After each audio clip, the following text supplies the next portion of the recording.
Yeah, going live. Earlier than I expected, but going live. Alright, we've got a 1502. I've had this one before, many years ago. Did a backlight failure fix on it. That's fine. This is not back in for a backlight failure. This is something else.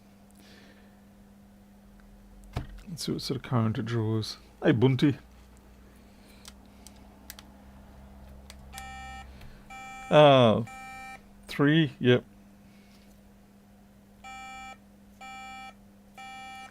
Hey, 3 beep, Ben. Is this? Yeah, it's. Damn it. This is probably the PCH. I don't think I've ever fixed one of these with a 3 beep reliably. It's almost always it's a PCH failure. But we will have a look. Certainly it's not the same failure as what it came in for. I wish it was just a backlight failure, but it is not. Okay.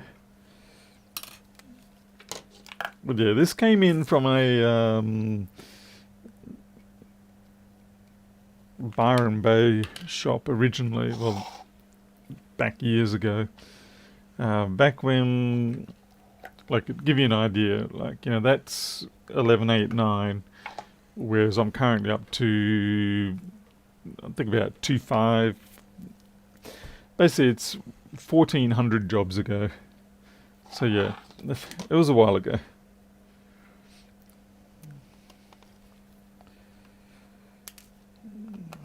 This one will most certainly not be warranty. Hey, Biblet.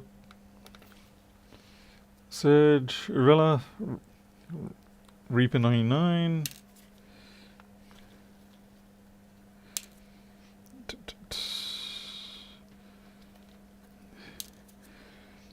Tell you what, you actually do slightly start to forget how to take these apart.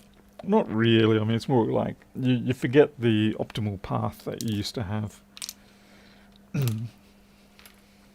I presume we have sound today too. Hey, laptop. Yes, 3 for me tonight. Probably a lot more civil than what the poor people down south are experiencing currently.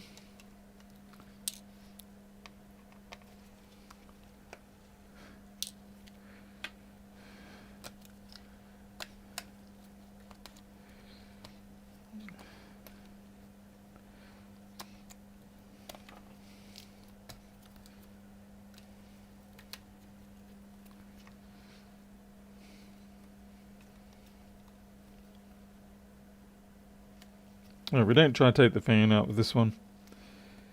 The fan comes with the board.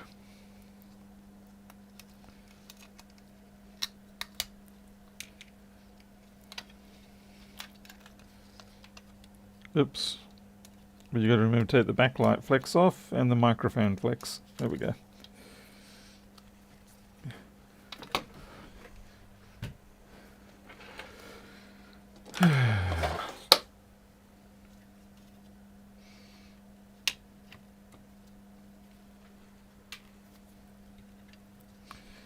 Let's see if we do actually. It'd be nice if we have some sort of corrosion somewhere which is causing the problem.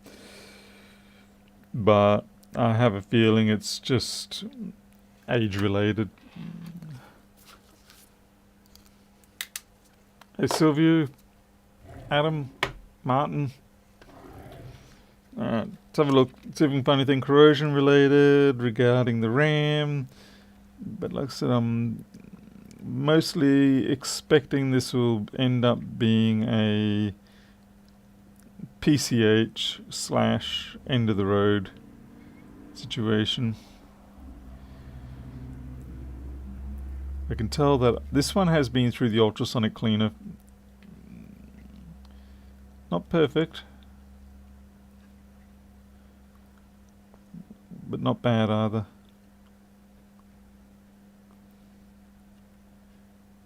This is back when I did do ultrasonic cleaning.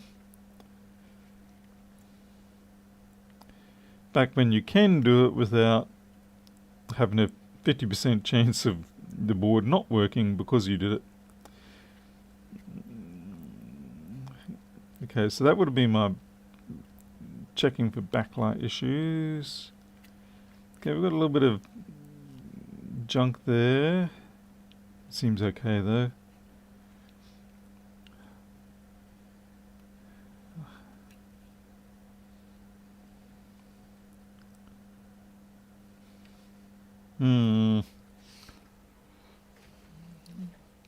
Hemicosis.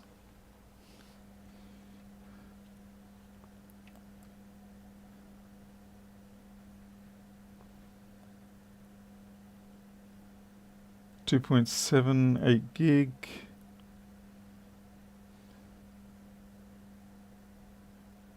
Bit of corrosion developing here. It's interesting.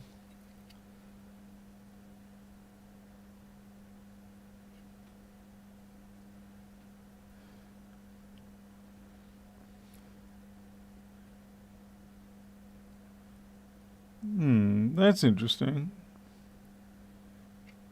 Must have just been some sort of pool of corrosion that worked its way up around here and it's been scratched away. It's nothing to be worried about, it's more just interesting to note it. The lack of anything particularly jumping out at me tells me that this will probably be a PCH failure. Now the funny thing is, if I heat up those RAM chips, it actually might work for a little bit. How long do I leave? With the ultrasonic cleaner before, it used to be 5 minutes aside at 60 Celsius, or 55 usually, and then dunked in clean distilled water or deionized water, and all the excess water blown off with the airbrush thing, and then baked for 20 minutes at 120 Celsius.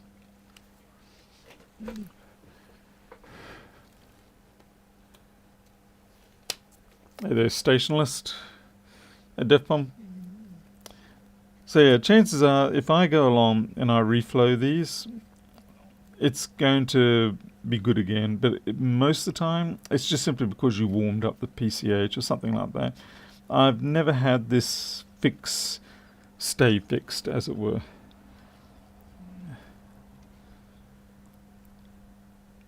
I mean, maybe I can change the RAM chips. It's not really worth it. I'm just going to take the fan off on this one.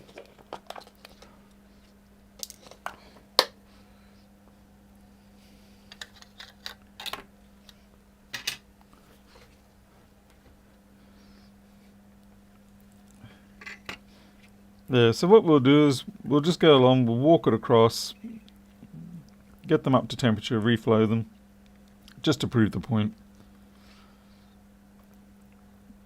Because realistically, you don't get this kind of failure. Yeah, it's not the sort of thing that just happens.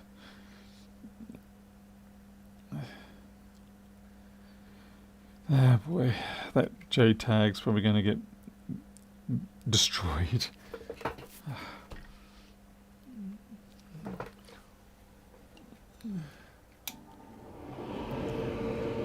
Hey Mr. Stamps, welcome along.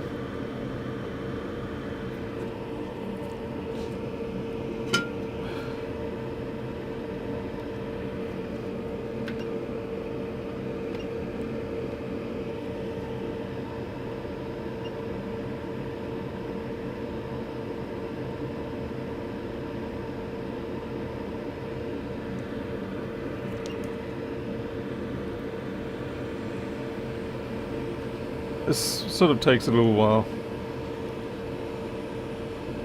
Hey board repair guy, welcome.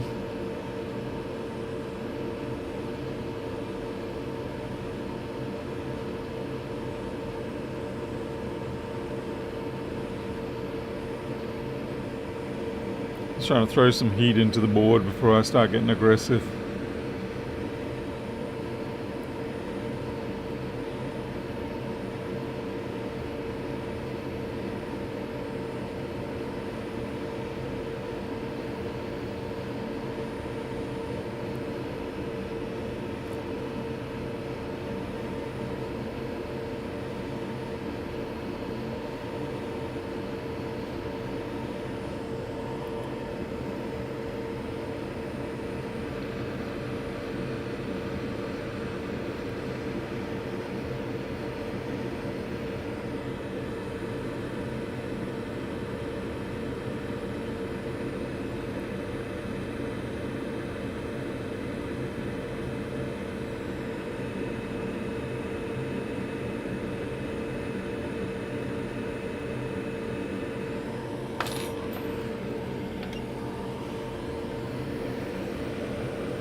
1.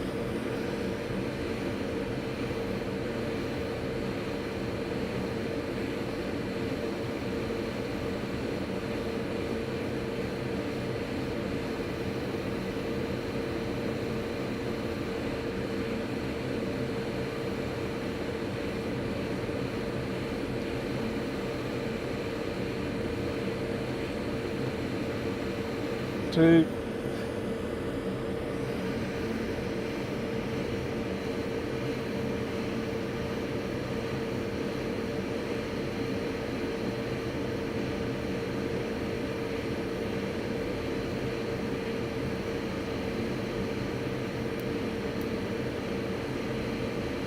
Three. Oops.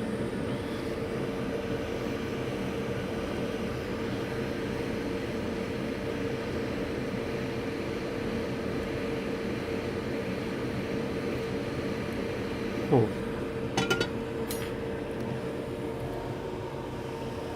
Oops, not supposed to leave it plugged in.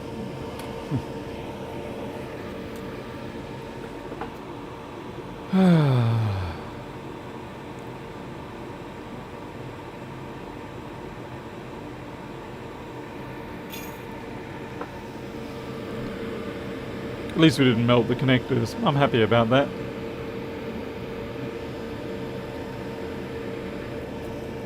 And we didn't use too much flux. We used about the right amount of flux, in my opinion, you know, enough to get it to do the reflow and make sure that the solder doesn't get messed up. But not so much that it looks like a swimming pool advertising Lewis Rossman Amtech flux. Hey Dan, Console Hospital. Okay, it should be cool enough now for me to put into the cooler. And just let the airflow cool it off more. And yes, most definitely not a Lewis Rossman amount. Lewis would have filled that up like a hot tub.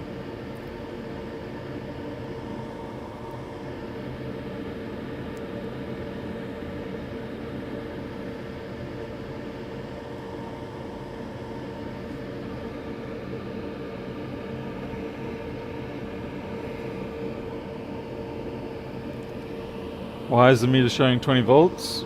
Because it's got a MagSafe connector on it.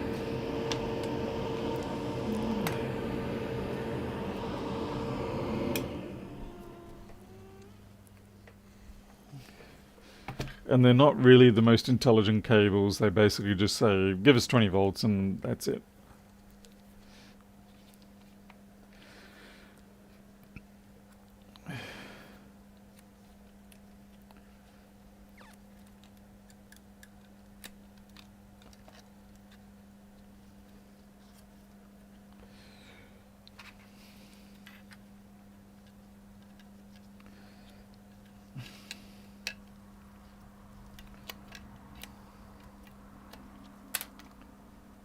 Sad, this used to be one of the more annoying boards to put back in, and now it's a comparative walk in the park compared to what we have to try and do with the modern ones.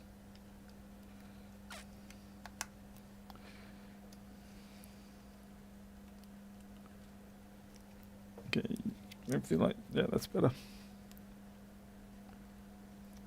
The keyboard connector on this will very much let you know if your board is not properly aligned.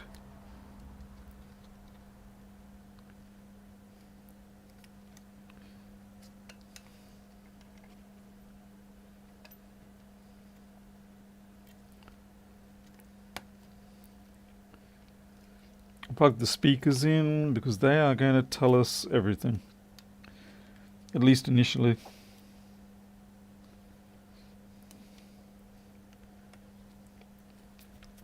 Even if there's boots and everything, I'm basically not going to believe it, put it that way.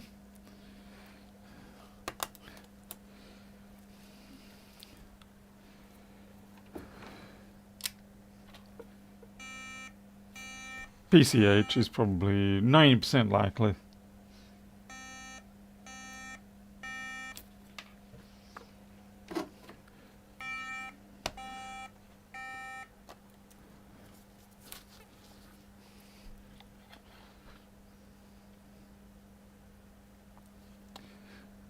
Yeah, the less flux you use, the less you have to clean up.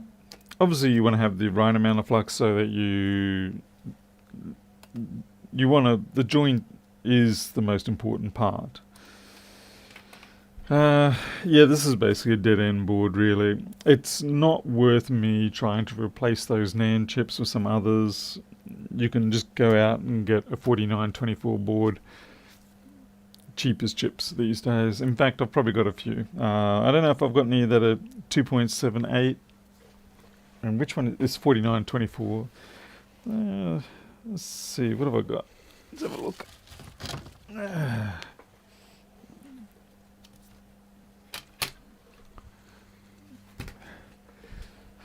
Okay, no, maybe, no.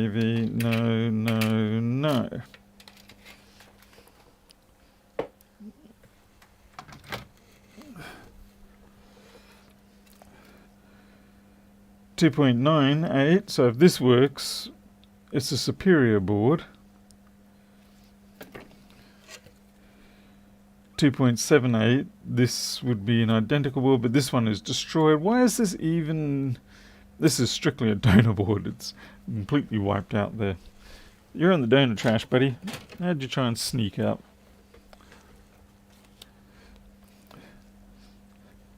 What worries me is I feel like there's a bend in this board, which means it's been subjected to unkindly abuse. But we'll have a look.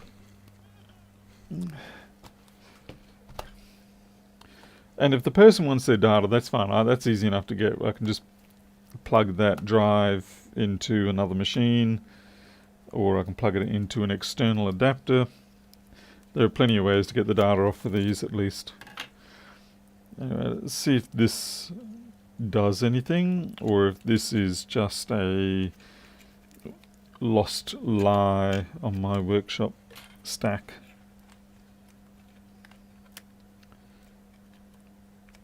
I would not be at all surprised if it's also a 3 beeper.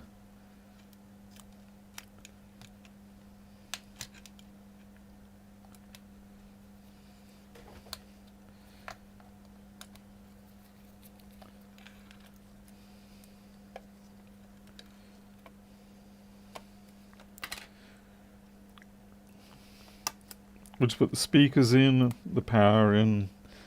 We really do not need more than that right now. Hey, India Mar.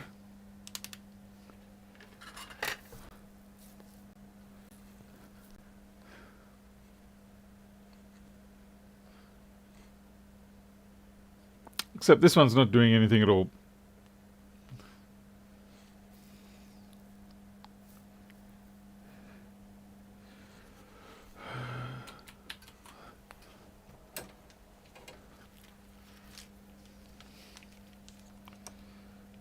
Okay, what have we got? 20 volts coming in. All good there.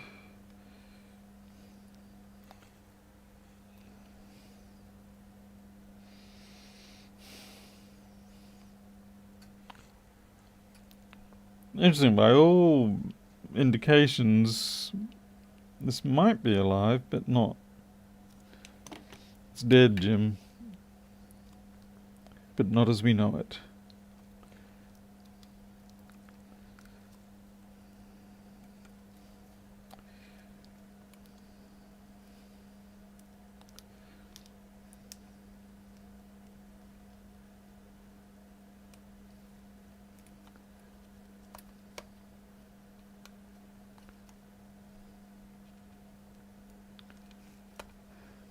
Come on.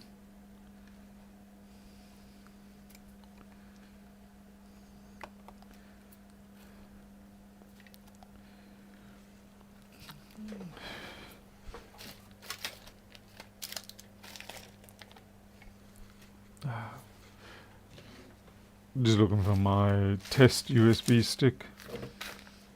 What the hell? I had all my test sticks here before, as usual. Always before. Oh, there they are. What are you guys doing up here?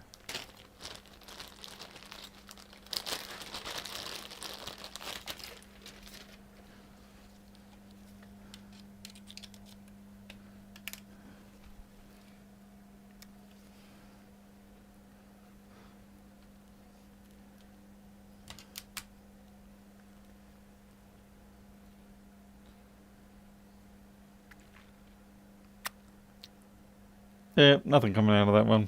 It did.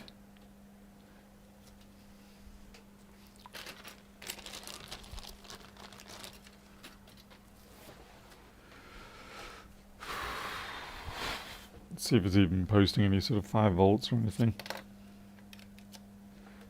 Absolutely not a nothing. Nah, not worth it. No, unfortunately I'm just going to mark that one as a no fix, and if the person wants their data, that's fine. We can deal with that, but sadly this is just one of those cases where it really isn't. Actually, you can probably get a replacement 4924 board like this for 150 bucks. I'm guessing. I don't know. I'm just sort of thinking off the top of my head. That's what I would expect to pay for one. So we'll leave that be for tonight.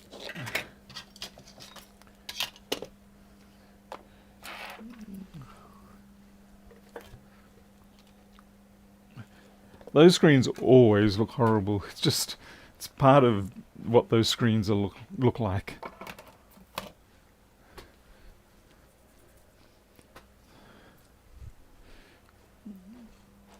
Okay, this one, I'm just going to donor away. Put that in the donor pile. Alright. Alright, here's one that's been absolutely wrecking me.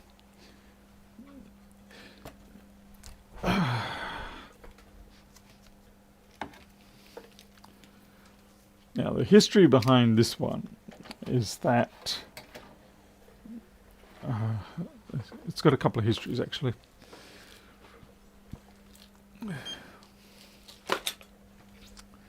Originally it came to me and it had the classic 1990 short circuit fault on the bottom corner.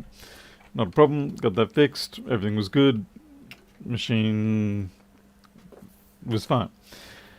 And then they reported back to me a few months later or something that it died again. But this time it was a short on the, basically on the PP bus. It was on the HS CPU iSense bus. And that was fine. It was a very obvious short. It was down here. Cleared that up. Machine booted fine. I charged it up, put it off to the shelf, processed the customer's job, paid and everything like that. Went to put it into shipping, did an exit test, and it's dead. And I have gone over this so many times, and I cannot find why it's dead. Hey, Grumpy Tech. A little help for vet bills. Yeah, I was, oh boy. Yeah, yesterday was fun. Especially, too, that we were in Townsville yesterday.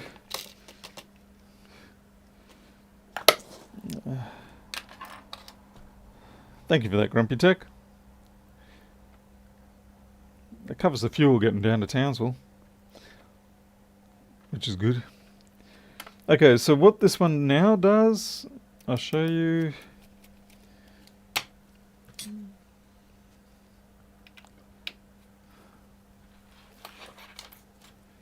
Hey, Grandmaster.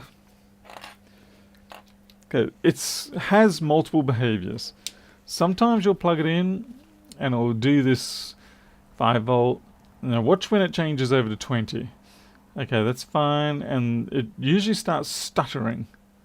And it's not going to do it now. But anyway, it sits at this 70... Yeah, there we go, just has a little bit of a stutter there. You get a peak of 250. Nothing happens, battery's not charging. I realised I didn't plug that in. That's fine. Oh, that's why it didn't do the stutter. Okay. Let's try that again.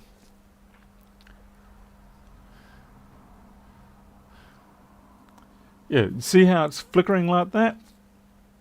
And then it settles down. Whoa, I just noticed that's a 5 amp. It hasn't done the 5 amps before. What if I can repeat that? Hey, Fox Laser. What's that? $1,100 in one day for your dog. Cheaper if you get your top teeth cleaned than hair. Yeah. Yeah, our micro visit was about $600. And then we get home, and of course we had to take Loki to the vet because of the snake. Again, yeah, the second snake thing, and that was another 600 odd.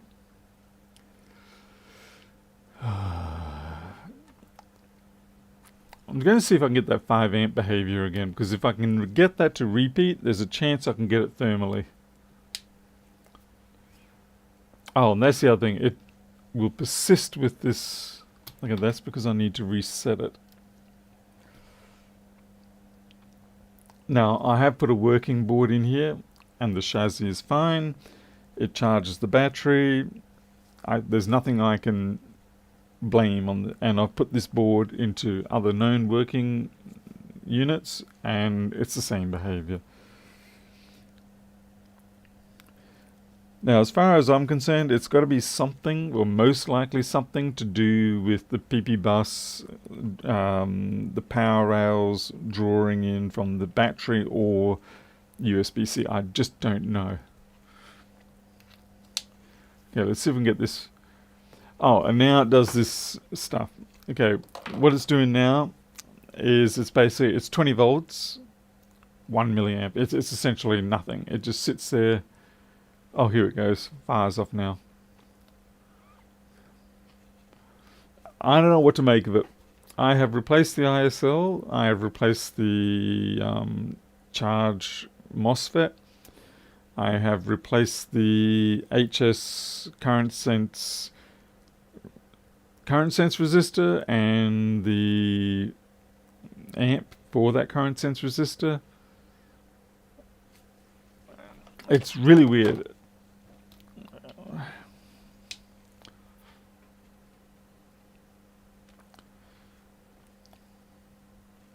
Yeah, well, that's what I was thinking. The Inrush, something like that, and I just can't seem to nail it. Unless you want to point out another part in the Inrush. Maybe it is the Inrush MOSFET pair. We'll try that too. I'm at the point where I'm getting desperate.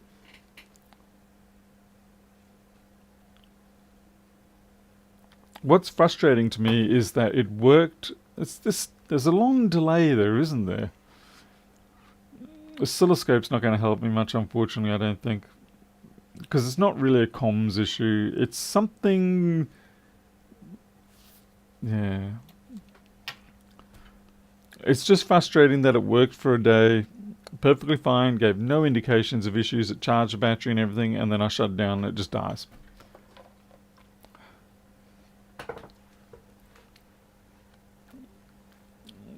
That's what I'm thinking, that a resistor or something experienced an excessive amount of current. Why it worked after I removed the shorted part for a day and then decided it didn't work the next day, I don't know. Maybe it was just something just ever so marginal. It's got me. PMIC, again, all the rails are coming up that I can tell.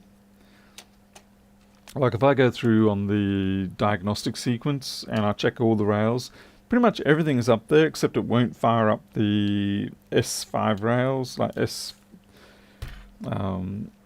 you get to the point where you can press the button, the power button. You got PM on off L. That's present. You try to pull it down and nothing happens. At some point, had resistor been on another value, it was doing wrong. It was on the Inrush. I'm going to try the Inrush MOSFETs. Honestly, yeah, you can see the burn mark on it. That's where it was originally. It was this one right next to the screen connector. I did not even use hot air for that. I just desoldered that with soldering iron so that I wouldn't affect any of the other caps. The resistance on the rails seems fine. Like so, I'm just starting to replace stuff for Hail Marys, and you know, I don't like that kind of behavior, but I'm kind of out of options.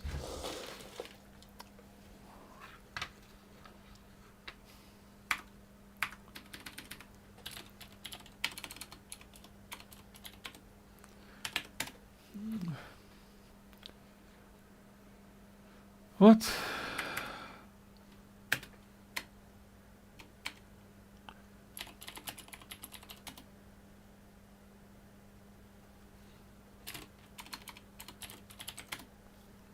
Okay, much better. Okay, when you talk about Inrush, I'm presuming you're talking about the one that sits on the schematic above U7000.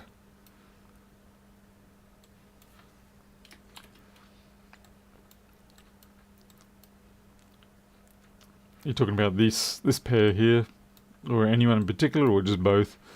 So you got 7030 and 7040.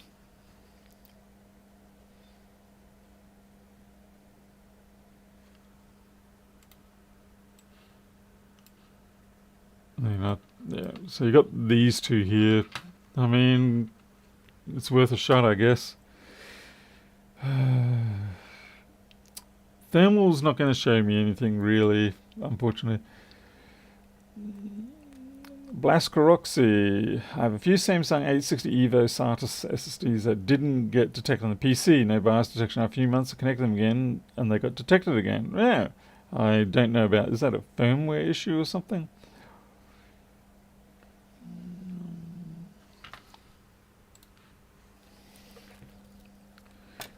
But yeah, basically it's these two MOSFETs here. Like I said, at this point, I have to surrender to the fact that I don't have an answer, and I now have to become the sort of thing I don't want to be, and just start taking parts off. Like I said, I really do not like doing that. I like to have reasons why I'm taking a part off, and because I often find that when you start getting into this kind of situation, if it ever has to go to another tech, you're just making their life a living hell now. And I don't like that. I like to think that I am the next tech. So we're definitely going to ruin these caps here.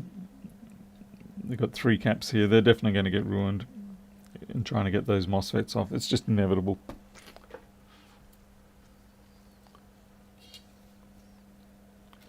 So we'll take them off a donor, and that way at least when we cook up the board, we've only got to cook it up once.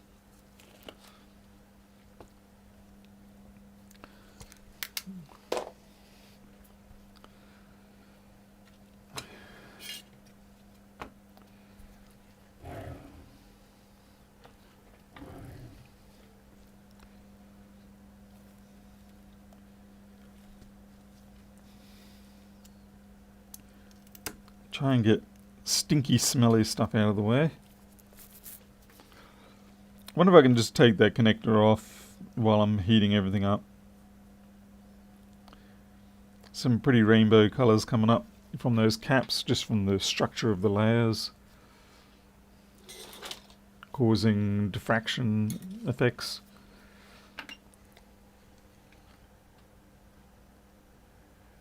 You could do a sanity check on the resistors attached first. Wait, what? You talking to me?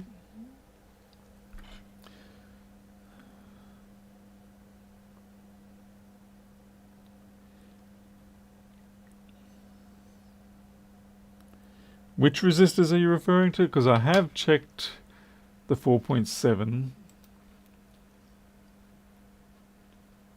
Or are you referring to the current, like 7020 and 7060?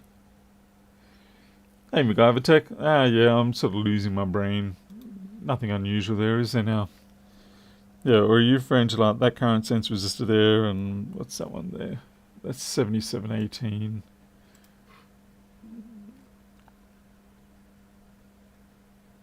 $77.18 for something else. Yep, there you go. Hey, creature, they're caps actually, buddy. Yeah, those ones are caps.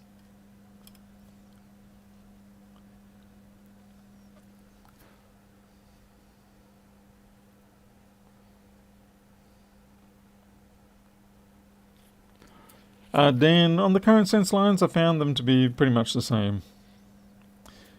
So yeah, I've definitely gone through that kind of stuff, because that was my first thought. Because usually, say like on the 1502s, the 1466s, things like that, when you get a bad short like that, it's not unusual for the current sense sections to get wiped out. Actually, that does remind me though, I need to check it at both ends. Like I need to check it here, but also back at the... Oh, well, actually, in this case, that's fine because they go straight in there.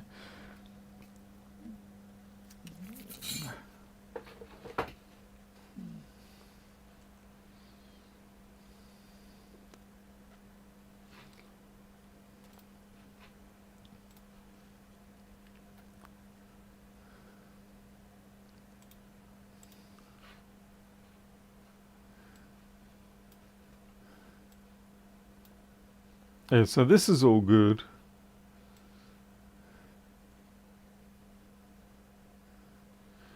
So that one there I wouldn't be worried about. I have replaced this and the current sense resistor. And they're right next to each other and they're not buried traces and they're not burned up, so I'm not worried about those ones. The fact that it doesn't want to charge makes me think it's more something around the ISL area.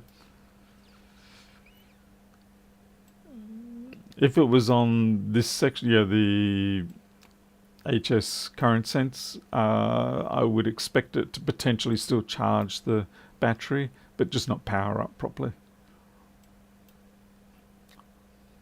Okay, so what do we got here? We've got point... Yeah, that's useless.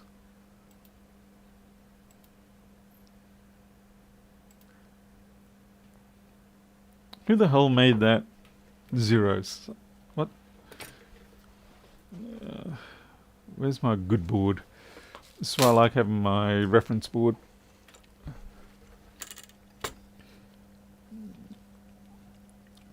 Okay, so I've got a reference board here. And I want to find out what the diode modes should be. Because we've only got this one here, 0.5, and the rest is 0. And that doesn't really make a lot of sense to me.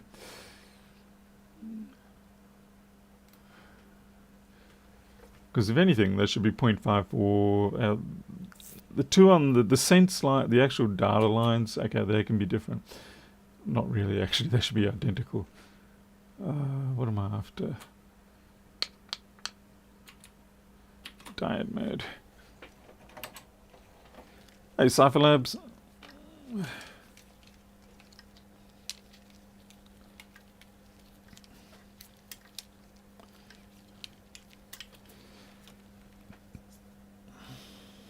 Okay.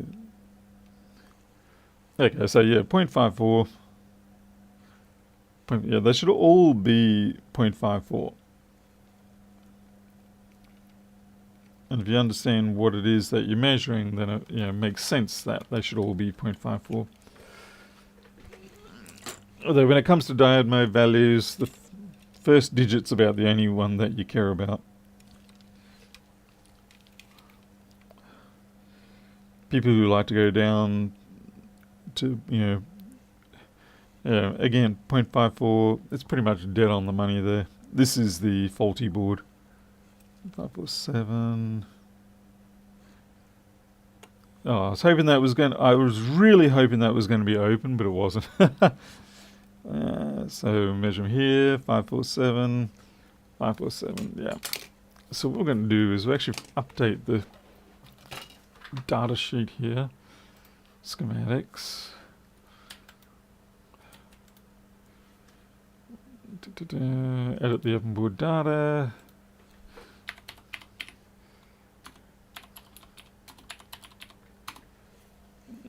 Okay.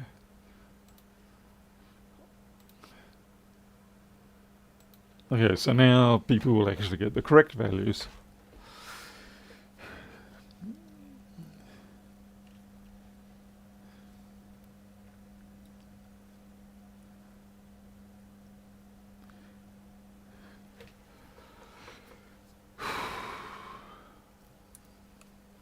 Anyway, let's get these MOSFETs off and we'll try a transplant. See if we're lucky. I'm just going to take this connector off as well, because they're actually useful connectors. And yes, I'm going to goop it up.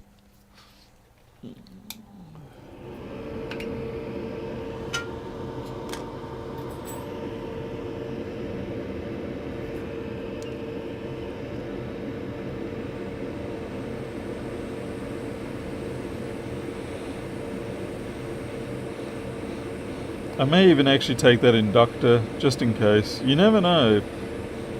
Although it'd be pretty hard to get an inductor that size to take a dive, but it can happen.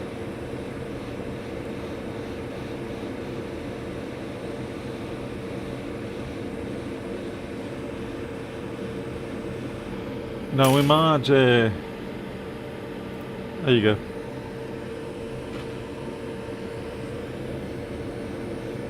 Still the weak point in my system.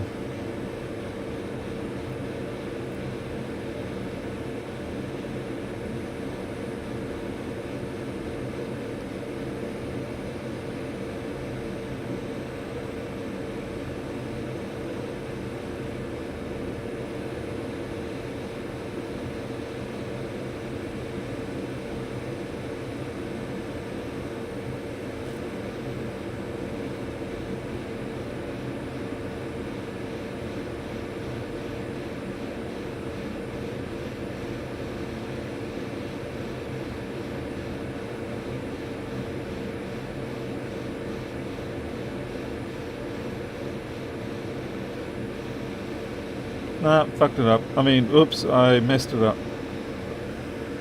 I got impatient.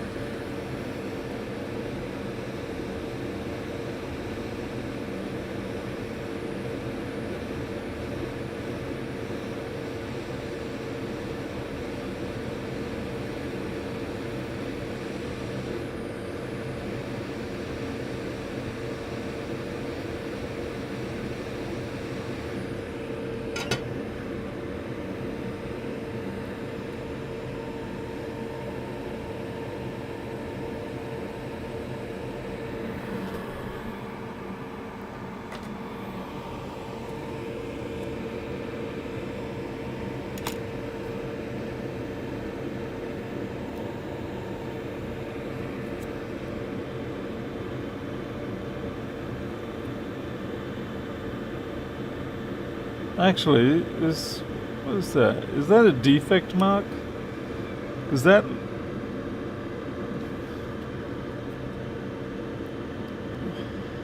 I think that might have just been a bubble or something.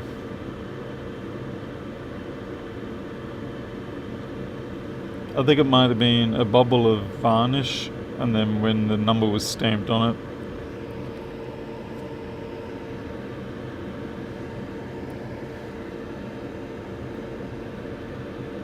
Okay, so that's our bottom one.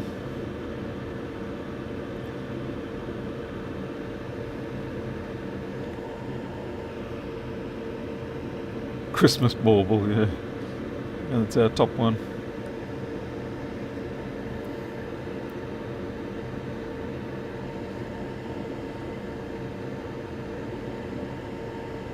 Just gonna put them somewhere where I can't mix them up much. Okay, dots are to the bottom. Ah.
I'm not fully... Alright, I'll talk later.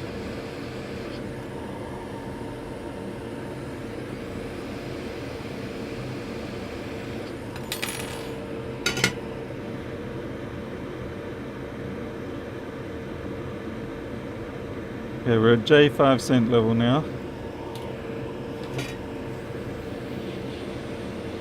And now we're going up. We're going up to NRF level now. NRF 1.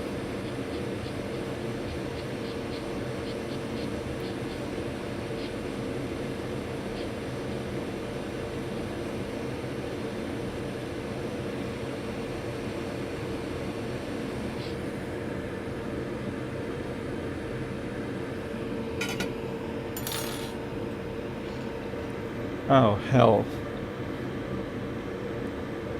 That held its heat. I wasn't expecting that.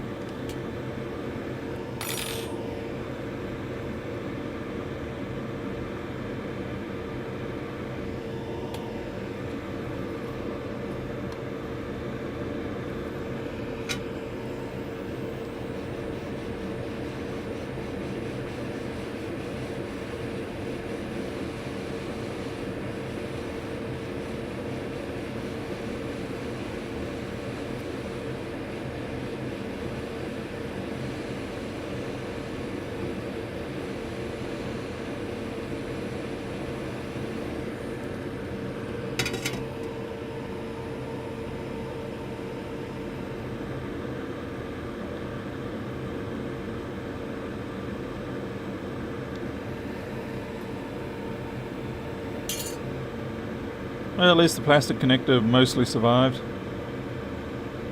And I actually didn't smell any caps pop off, so that was a achievement in itself. Looking ugly though, looking real ugly.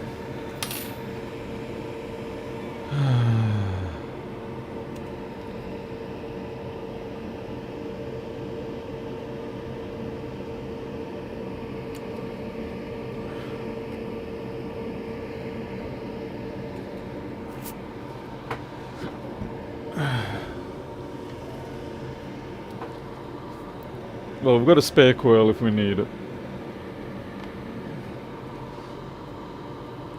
Just waiting for it to cool off a bit now.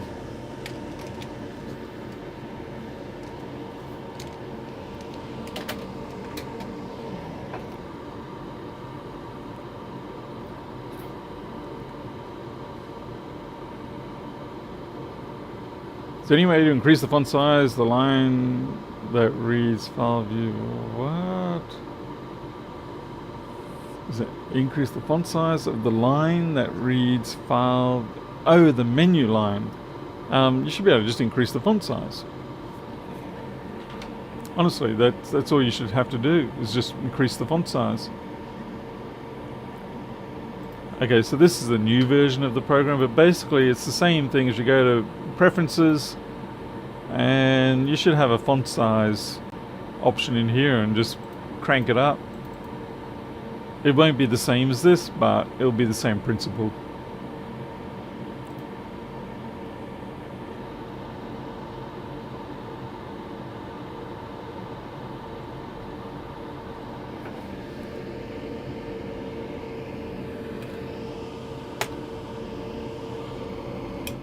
Hey, Squishworm.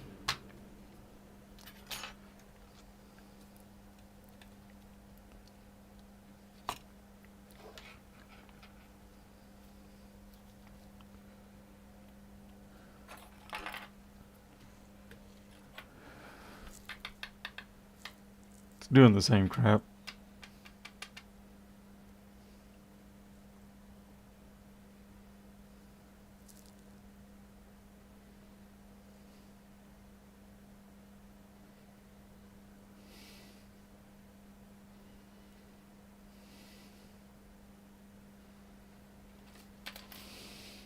I don't think it's any better. Zero effect. What's your next project? Stop the fur kids from draining my cash flow at such a substantial rate. They can drain it, but not at the rate that they've been draining it lately. That'd be a good first step. Camera. Okay, thank you.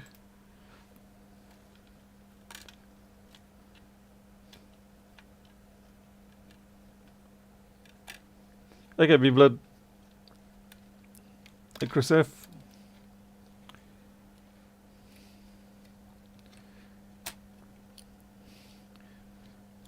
The Flexboard view font size isn't dictated by Windows itself or the OS because it's an internal thing. Because it's a cross-platform graphic-based UI system, it's not really a OS widget set, so it tends to, it's independent.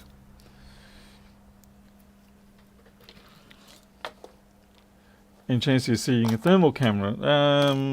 If we need it. There's nothing special about the thermal camera. It's just a, what do you call it? I mean, it's a good thermal camera, but it's a FLIR 1 Pro. Thanks to Jim.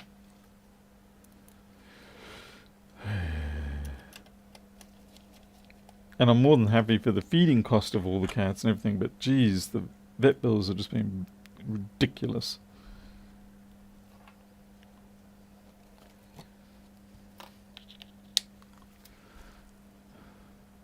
Come on, give me a charge. What was that all about?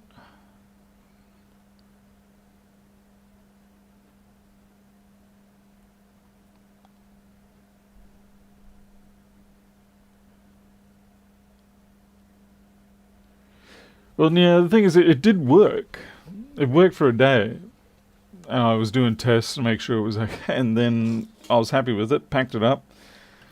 And then it stopped. And it was just like, what the hell? MK Fix told me to ask you to show him his... So, sounds like he's trolling now. I really hope it is that bright zero. Really hope.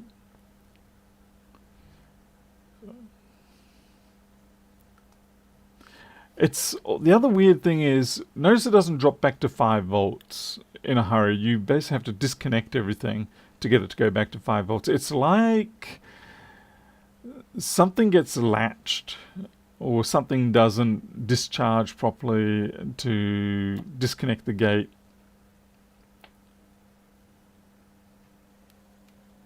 So like if I plug this in, you should get initially 5 volts and you don't. But if you wait long enough, it then all of a sudden fires off, as if it has in background been doing the 5 volt business.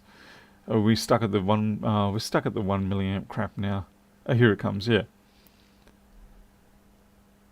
So there's something weird going on, and it's very annoying. I do have a pseudo 20 volts, yes. And then all of a sudden it comes on and does this business.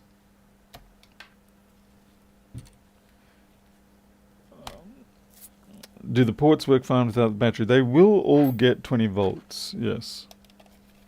Or at least I'm pretty sure all of them do.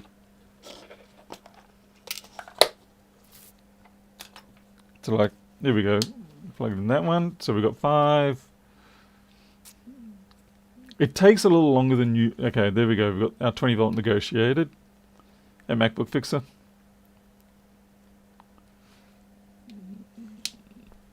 Five. And the 200 milliamp looks normal, and then initially the 20 volts seems normal, but then it just sort of does this spack around. I do have one of the diode reader things, and they came back clean as well. And then it has that glitch. Yeah, the diode readers come back fine. The mechanic one. There we go, 20 volts. So it's like T2's working, ports are working.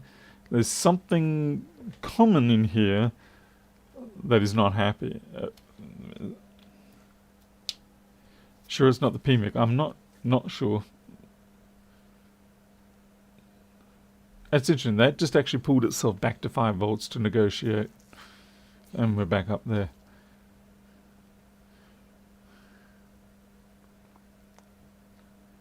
It's not in DFU. If I plug this into the machine, it will say, was it that Thunderbolt accessory not supported or whatever it is. Just realised I've got the SSD of that person's dead 1502.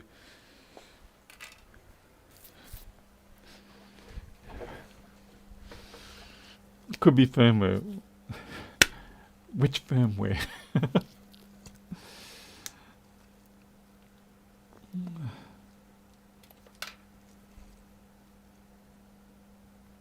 Kiki, they're still perfectly good for repair. You get $600 for working one of these, no problem. Yeah, I don't want to see a restore as an option. The fact that it won't even charge is concerning to me. A restore is definitely not an option on the table. It's basically, it goes in the bin rather than restore.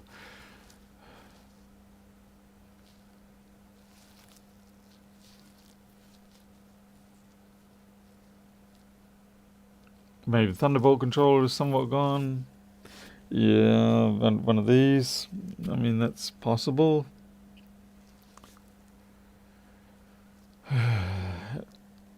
What agonizes me about this is that I sound like a user here. I was about to set up the backup too, and I thought, no, I keep doing this sort of extra work for people, and it doesn't do me any good. And the one time I don't do it,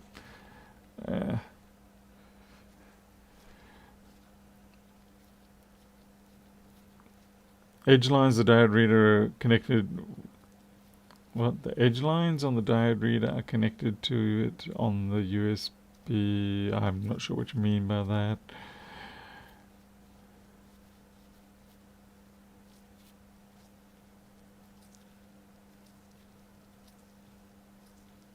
Yeah, Murphy saw his gap and ran for it. He really did.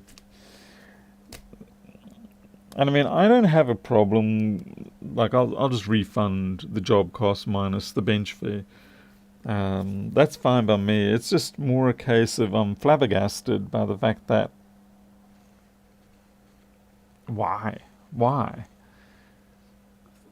thermal camera and cover. I would like to know where the 5 amp spike is coming from. That's the one I want to know. Is that momentarily getting the battery to charge, or what? I guess this is where a scope, or rather a logging system, is useful.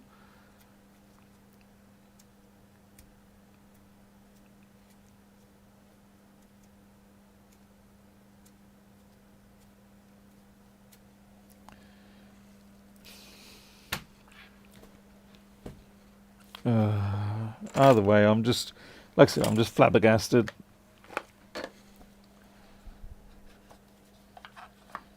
What are you going to say, creature? Yeah, I've got these USB-C meters, and I've also got the Mr. Lou ones. Creature, you've lost me today.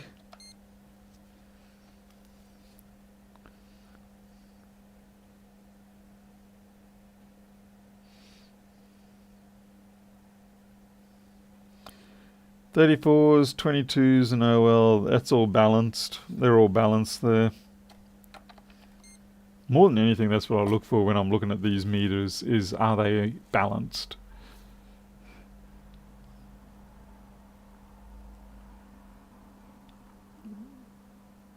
Agreeably, that one's completely different. It's balanced, but it's kind of all over the place. Lots of OLs. That was the rearward one, which of course is the...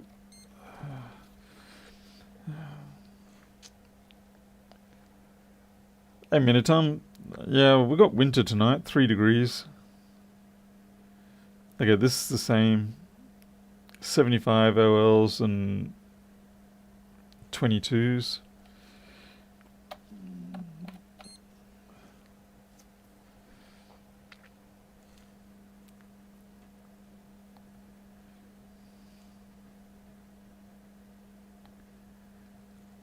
.75 OLs, 22. Okay, funnily enough, that makes this leading port the oddity out of them all.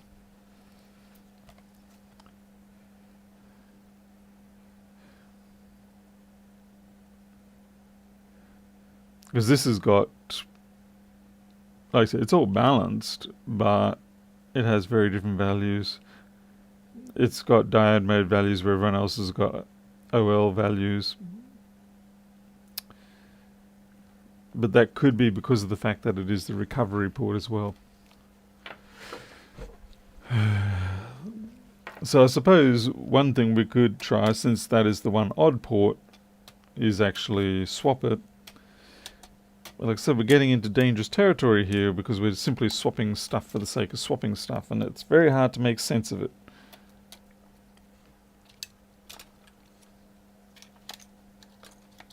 Fortunately, it is a 3215 system.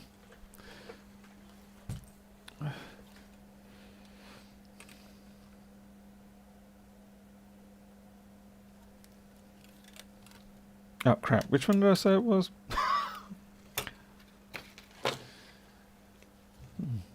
Don't you love it when you get confused? Pretty sure it was the back one.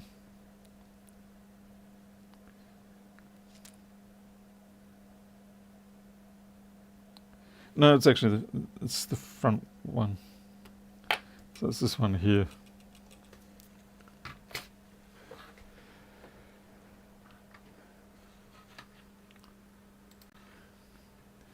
So we got, so this is one up here.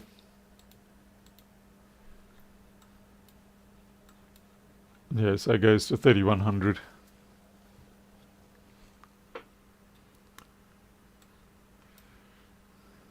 I'm trying to improve the part display section on this, on Flexboard View.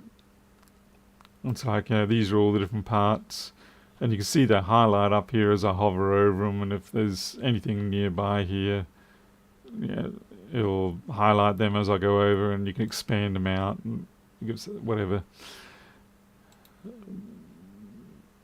Actually, I thought U31 was what I was. Oh, J3300 is the one I was touching, right? And like I can just click on that and it'll focus in. Anyway, I might see if I can. I'm in two minds whether to bother clamping the table length or height, or whether, yeah, because you're going to have to scroll one way or another.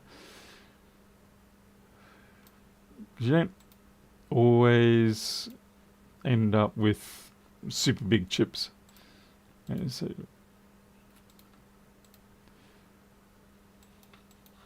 yeah, it brings it back, zooms in, finds it on the schematic. It's a lot of fun, and I mean that sarcastically, trying to find the ideal user interface solution.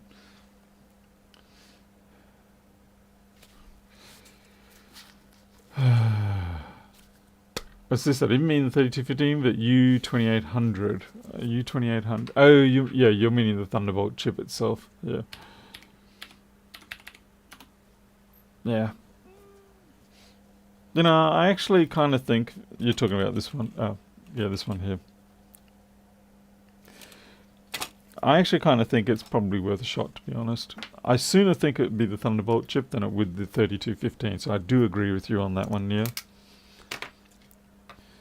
I've had enough situations where the Thunderbolt chip has done weird stuff like this for me. Particularly the fact that as it comes up saying cannot connect Thunderbolt device.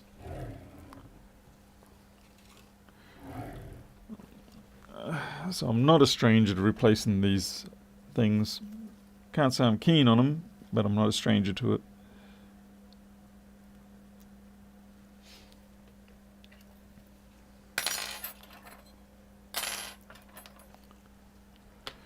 Meantime, no new projects, I'm afraid.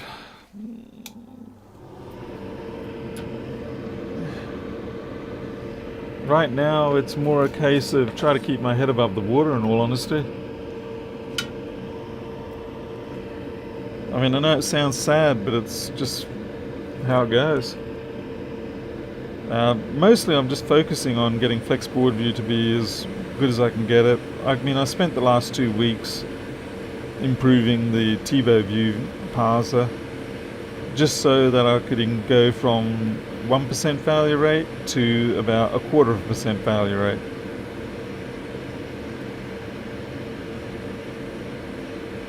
Probably the worst thing about getting these Thunderbolt chips out is not knocking off all those other parts.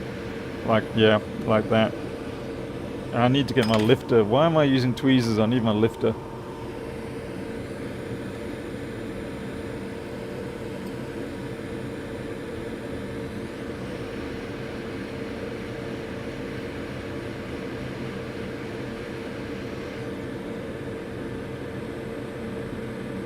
If you try to use tweezers, it almost never works out.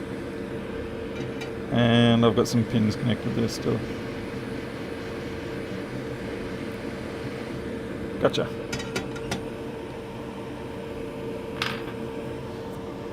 I mean, the software is already pretty good, but I just need to be better. There's still too many people out there using other software, and they're just not even aware half the time of the fact that Flexboard View is out there and that there's a free version. What happened to your vacuum pump? I've still got that. What, you thinking I'm going to pick him up with a vacuum pump?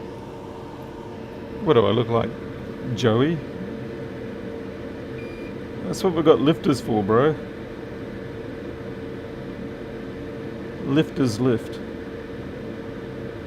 We don't suck.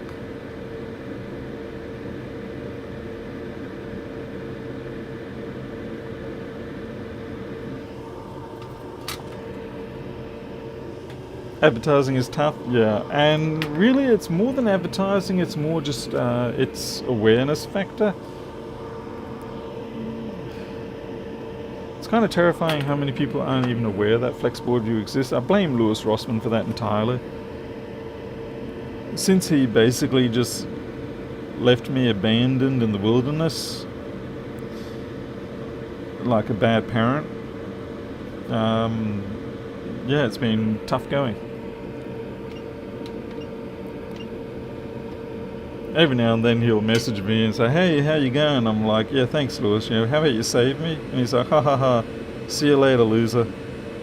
I got my own things to worry about." And he's not wrong.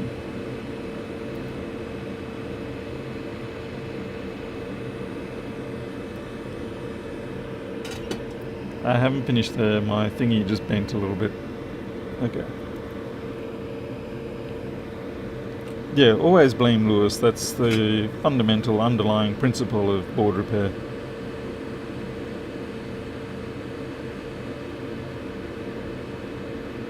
Shoot. Lewis's fault.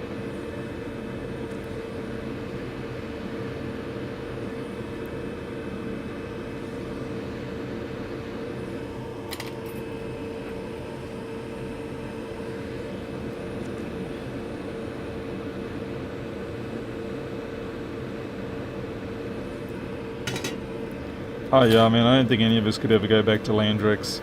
But funnily enough, people do still use a thing that looks very similar to Landrex. It is better than Landrex, but...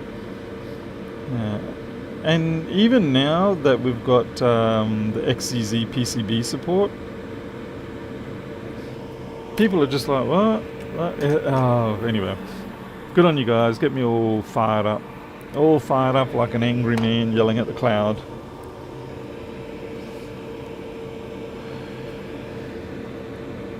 I am happy to say though that I feel like I've reached a point with my software development where I'm actually keen on going through and crossing my T's and dotting my I's when it comes to things like making sure you use the same terminology across areas and things like that. Okay, so what have we got? Okay, so we've got a JHL 7540, they're just different batch numbers. Hopefully that shouldn't be a problem.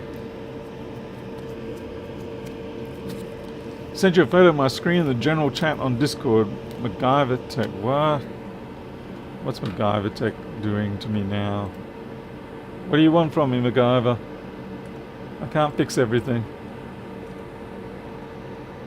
You did take... Oh, speaking of which, yeah, I've had Oh, hello, MacGyver. Oh, yeah, you got the font problem. I don't know what the deal is. The new version should fix that up for you, MacGyver. And I'm not just saying that flippantly. Yeah, for some reason the font atlas doesn't get fully loaded into the VRAM, and that happens.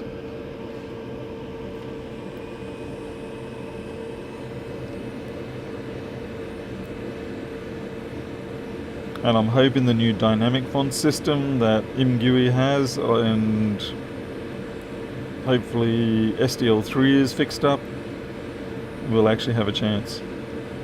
It never fails on mine, so it must be your fault.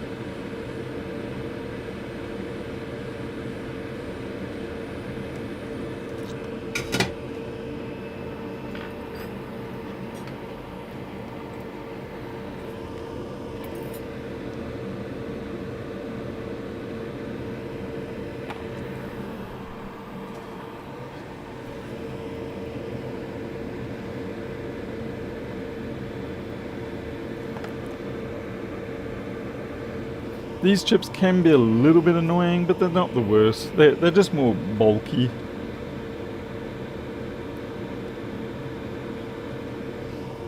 Bulky and weird.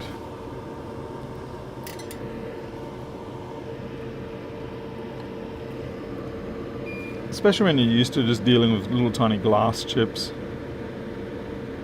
Okay. This is what I mean by bulky and annoying. You can't even grab them properly with your tweezers. And I can't seem to get focus today. Focus!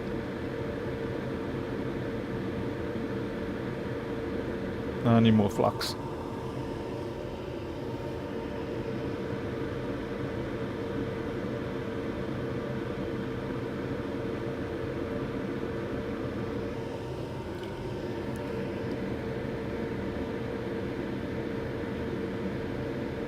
Come on.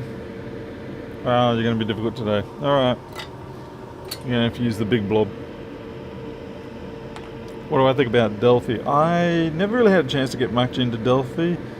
I was big on Ball and Pascal, but I had a bit of a transition at the time that Delphi came out, and I moved over to C and C++ and other languages.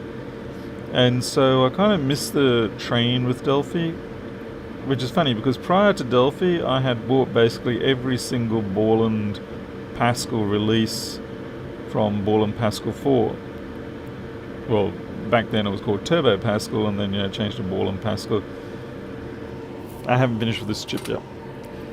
And then when Delphi came out, I just sort of stepped aside and became a lot more of a Unix C developer. It was certainly more my thing.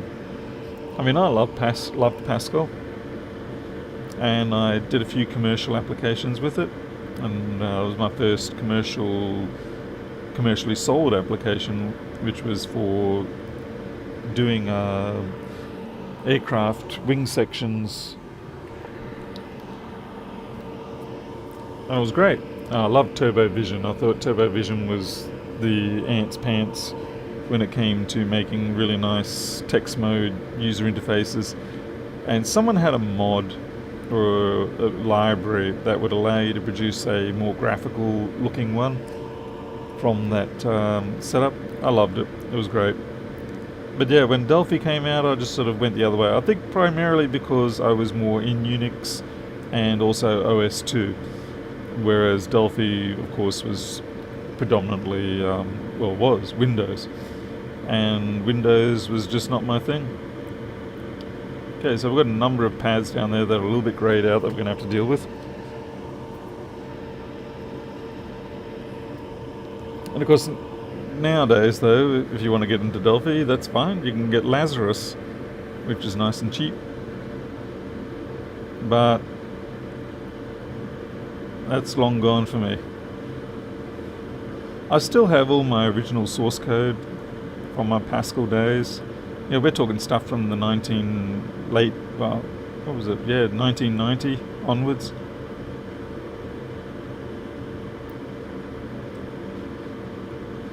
I was doing it a bit earlier than that when I was at school, which would have been 88, 89, but I don't seem to have any copies of my code from then.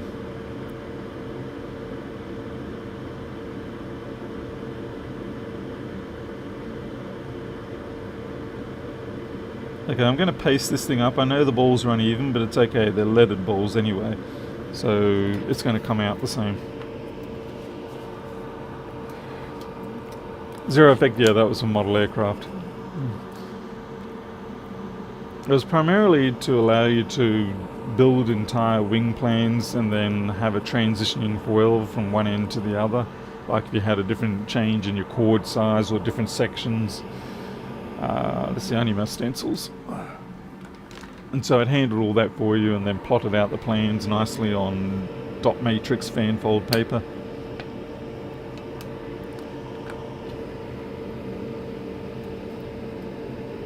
I think I sold that for a whopping 29 Australian dollars per license.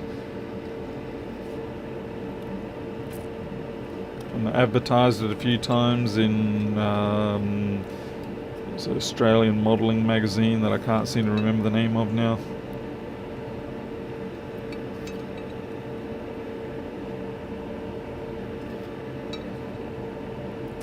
And there was a couple of local people. There was one particular fellow, crap, what was his name? Come on, Paul, he deserves better than this. Bob Cousins, that's it, Bob Cousins. He's probably long since passed away now. But he gave me one of the perhaps more important bits of advice to me that I've had in a long time. Because I handed him an early version of my airfoil program, and I wrote in the comments, I said, oh, it's really easy, you just got to do this and this and this. And I was like 16 years old maybe.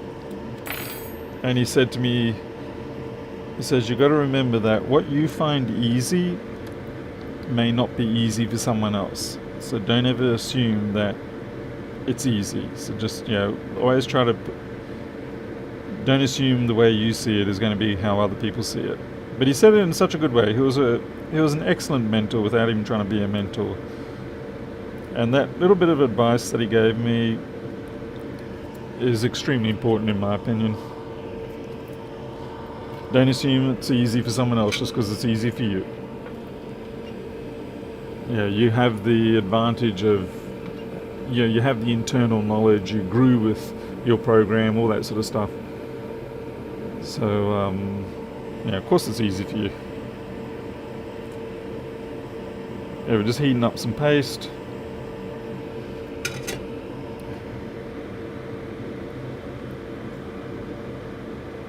And I think that applies for a lot of things in life anyway.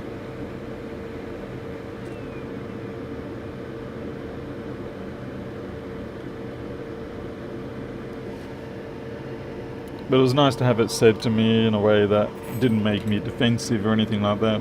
It just sort of made me work harder at trying to make the software easier to use. Alright, so this sucker is going to want to buckle like hell. This is going to be like a stung bull. I'm trying to pick a sensible setting. Okay, we're going to try 270 at 15. It's still going to go poing and buckle, but we'll see if we can hold it enough.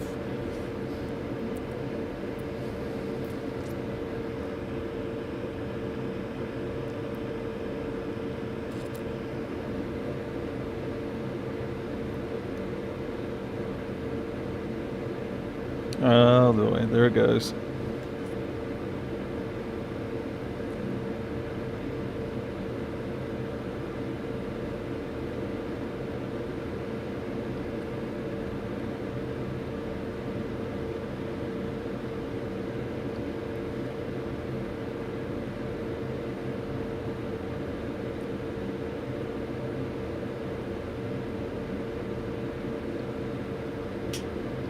And we're back.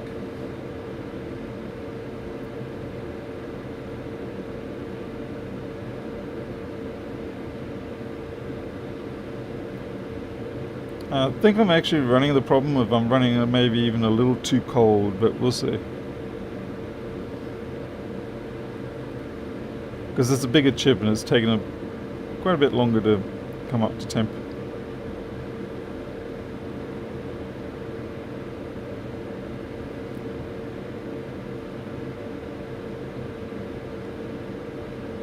Yeah, I need a few more degrees here, guys. 290 should about sit me home.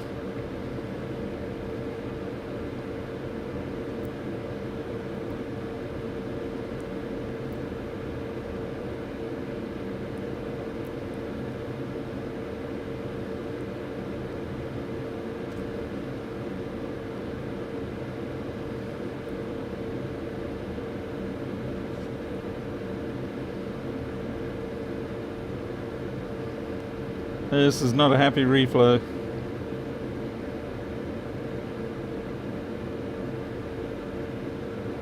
It's going to need flux. Nothing's sitting down. Because the chip, funnily enough, hasn't heated up enough. Okay, a few of them are sitting down, but not enough. So I'll reach over, grab some flux.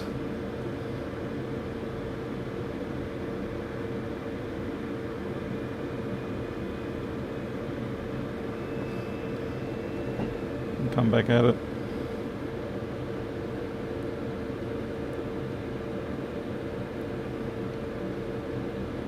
It's almost like my air settings have gone funny.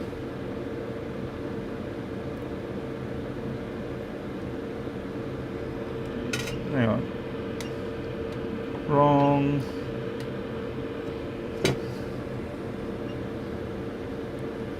This poor chip's like, I don't want to be here anymore.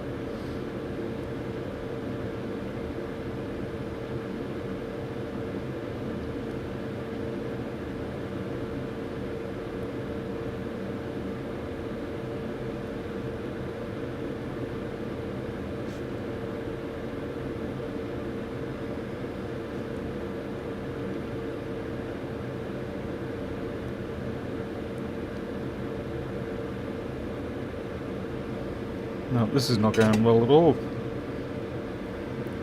No, I just stuffed it up. I'll let go of it. The winter cold, you know, I know you're being kind of funny, but it's legit. Anyway, that's effed up. We'll have to do that again. Not a problem. But yeah, the winter cold could well and truly be affecting it.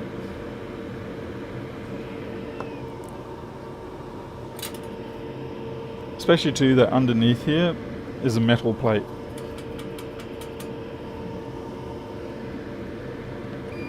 Yeah, you can see that metal plate just popped up.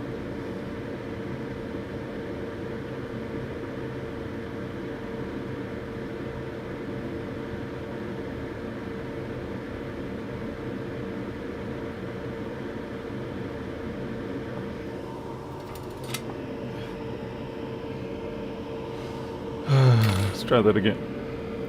And we'll put I'm going to put the temperature up to 300 and 20 air is probably okay still.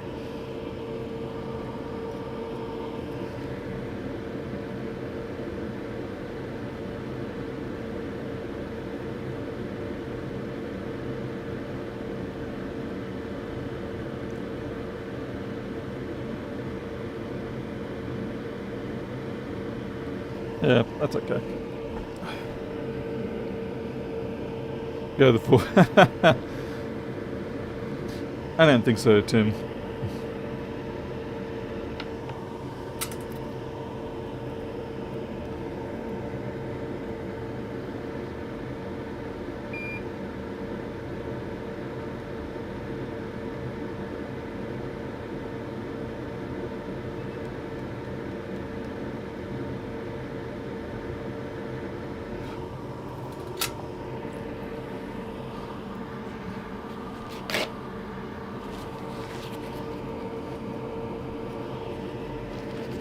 Just got to clean it.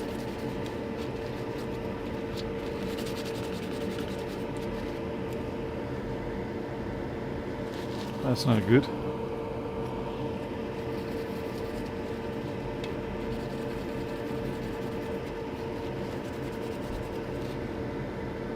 definitely no good.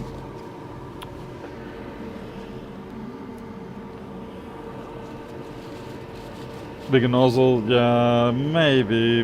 But normally I do these without too much trouble. I use that nozzle all the time. It's kind of like my universal go-to nozzle.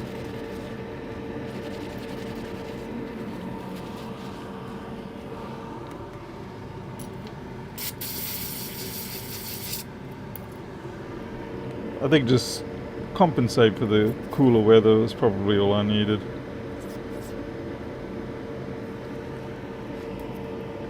What is interesting about this particular chip is that it has no bias in its orientation.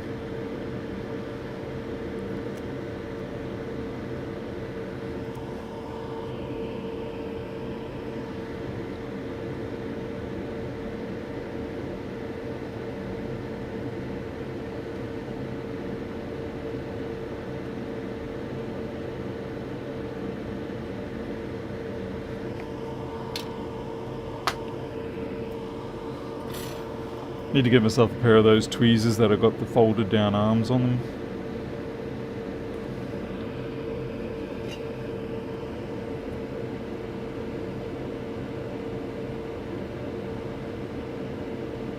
Oh, bloody hell.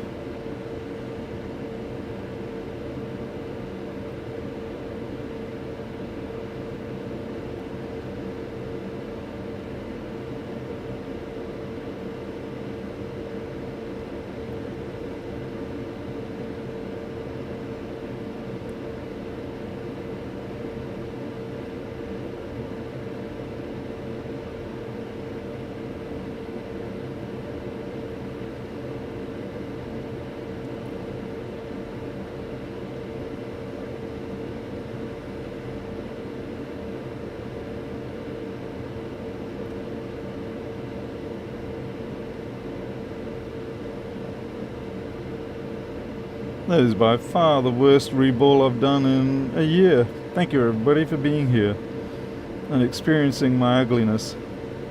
That's horrible. That's really, really horrible.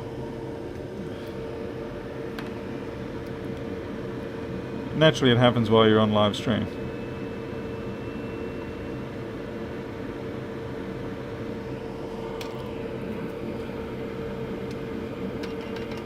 More air. I mean, that was just freaking horrible. If I saw a so-called professional do a reball like that, I would fire them.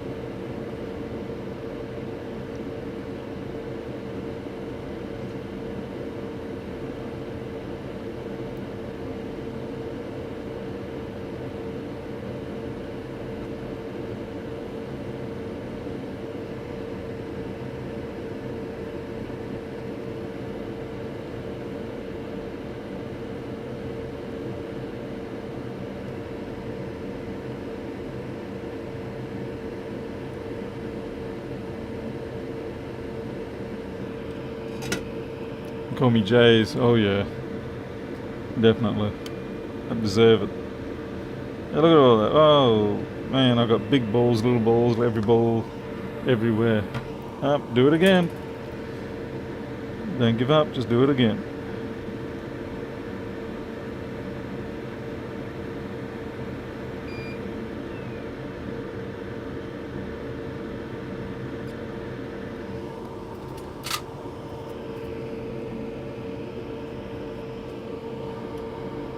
Seven minutes injection time. Okay.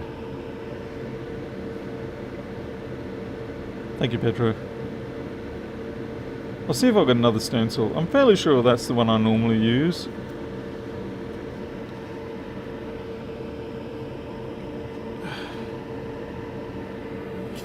I'll check.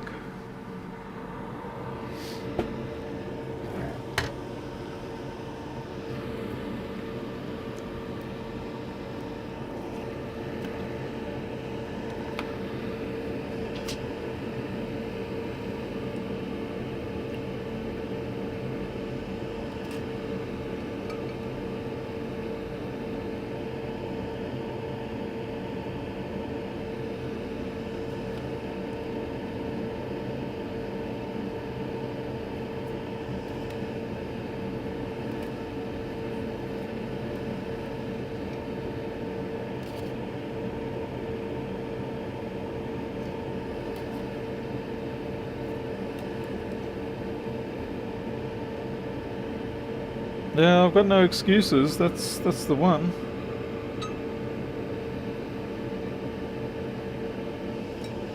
No excuse.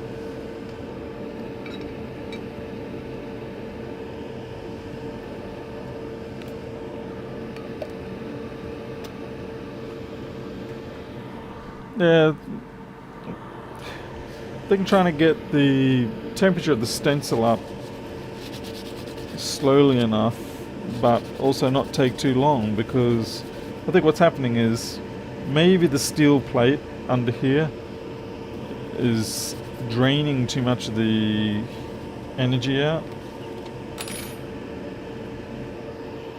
Still weird. Hey, Christos.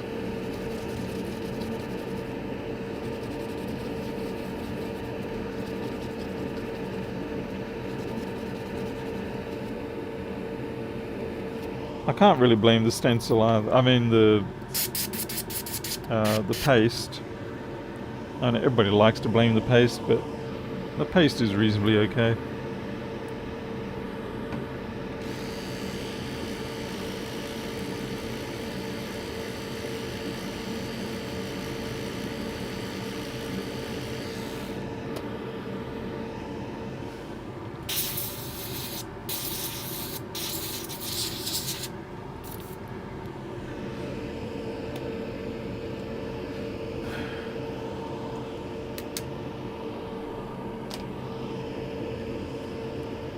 Use olive oil instead.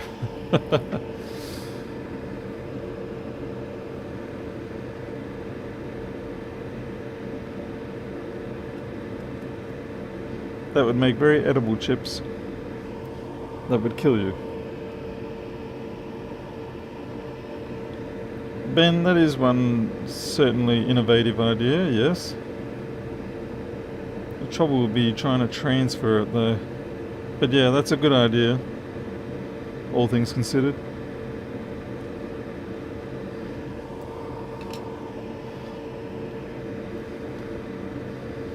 First part of the problem is stopping the damn stencil from playing the buckle game.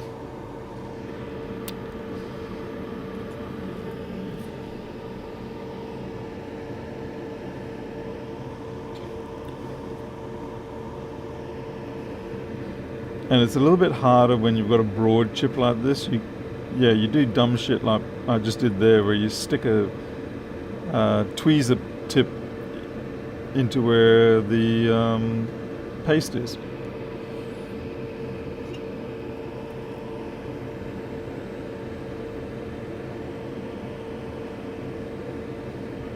It's going to try and heat the stencil from afar, try and equalize the temperature a bit more. See, it just popped already. Okay.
Hey Siri.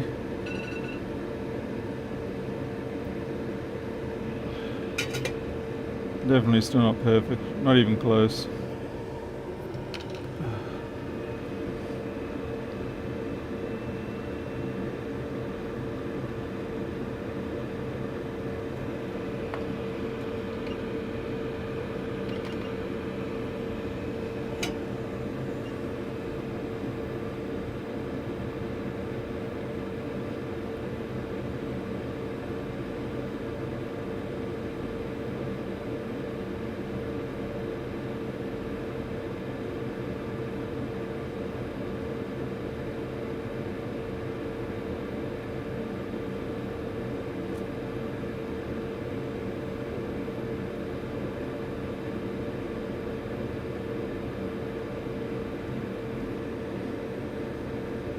I got two on the left not playing ball.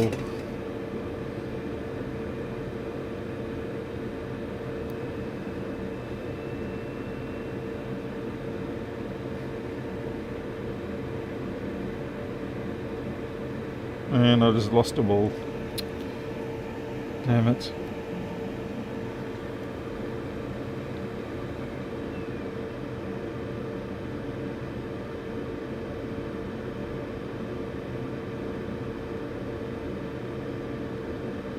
Yeah, I think it's the metal plate underneath that's giving me all the grief tonight.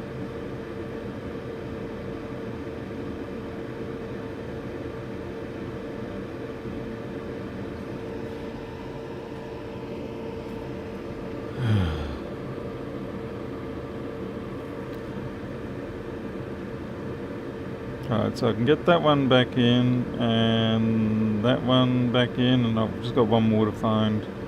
It'll be on the stencil itself.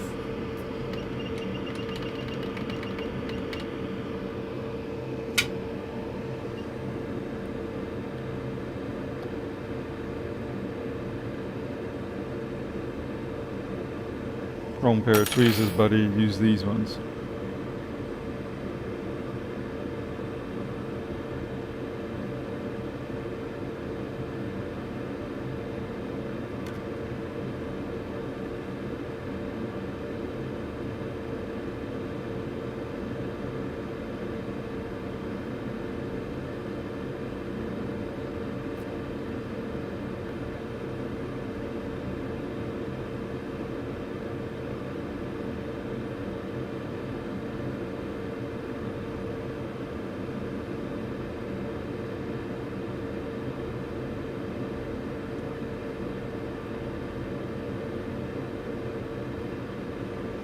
Okay, we just got one defined. And like I said, it'll be on the stencil probably. There it is.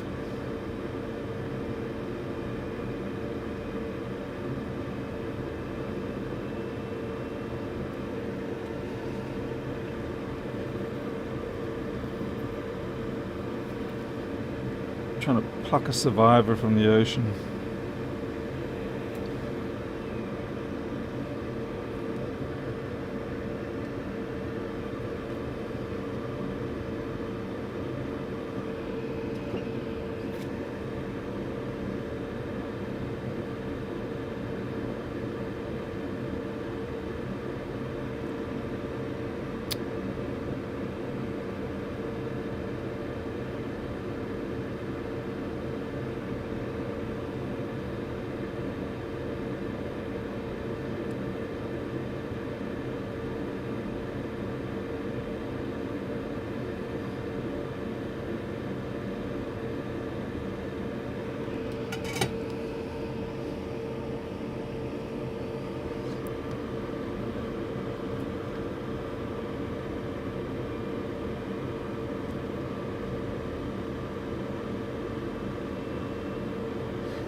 Clevo, normally it doesn't happen. Normally I don't have a problem with the steel plate. This will be naturally the first time that it's happened because it's on live stream. Yeah, normally I do not run into problems with steel plate under with the reballing.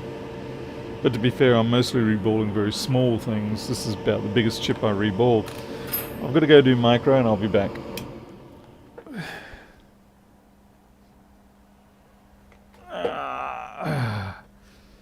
And the only reason why I have that metal plate down there is so that I could make it easy to set up my magnetic base probes for my oscilloscope. So once again, the oscilloscope comes along and ruins my day.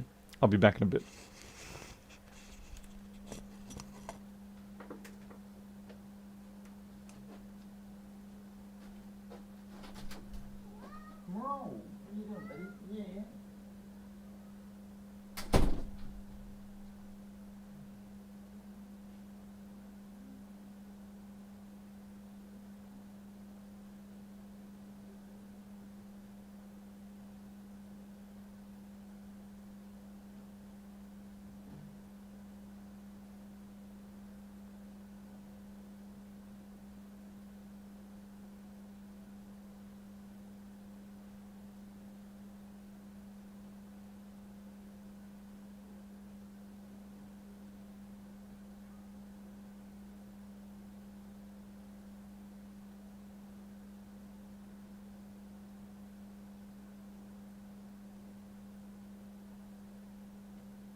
Alrighty.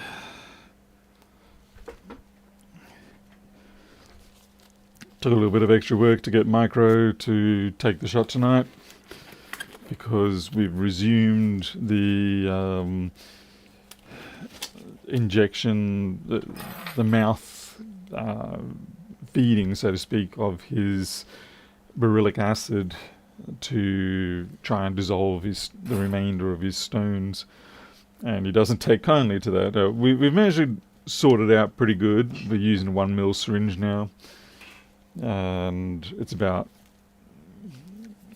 I think it's a very small capsule of beryllic acid that we've got to use. But 1mm of mixing solution with, sort of like cream or something like that tends to work fine. You just got to get the mixtures right, because if it's, say, too viscous, then you can't dispense it very easily, and you got to find the right syringes. It's a bit of it's a process. Okay, now naturally we can't see which one is pin 1, because it's all caked up with trash.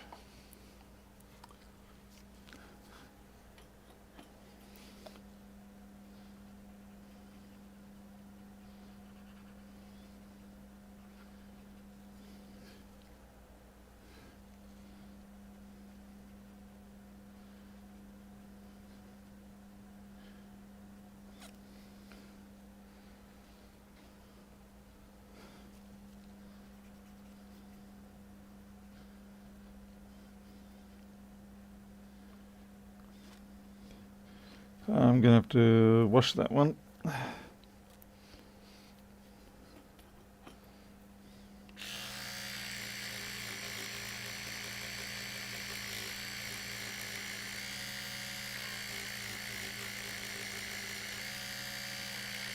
Okay, I think I'm adding more trash to that from the stupid bristles than I am taking from it.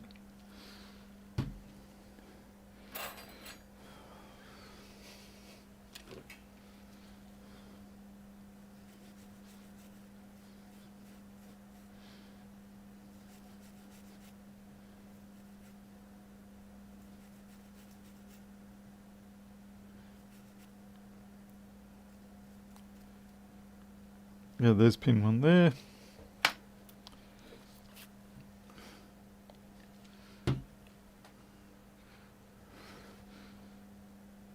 I should point out, in a truly professional environment, there is no way you would be allowed to do what we're just doing here and just throw it onto the board.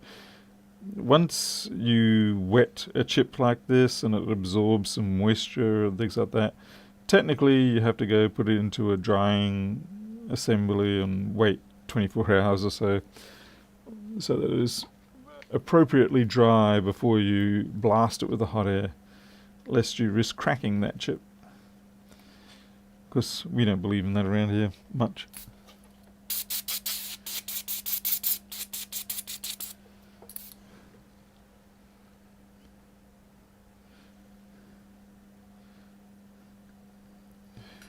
Okay, there's a surprising amount of crap on here.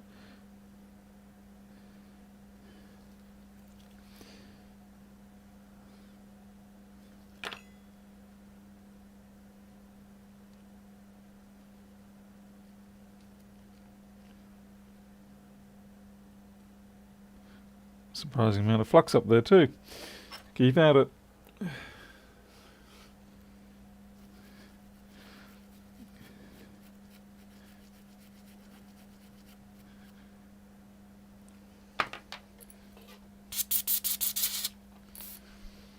I really do like the jerry rub method of cleaning up the residue left on the board. There's definitely a vast improvement over the existing methods.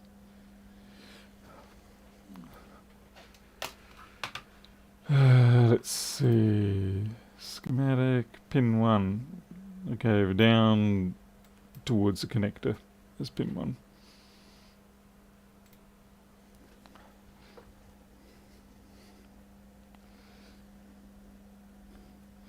And by the strictest definition, you know, professional doesn't mean good. It just means you take money for whatever you're doing.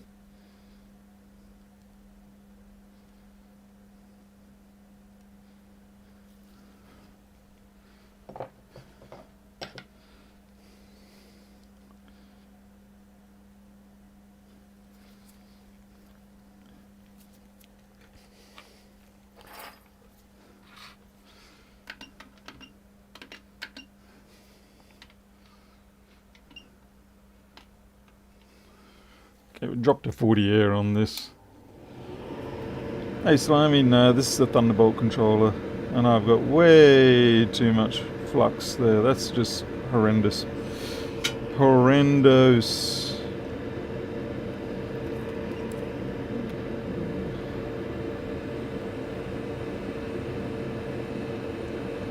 I actually need to get rid of a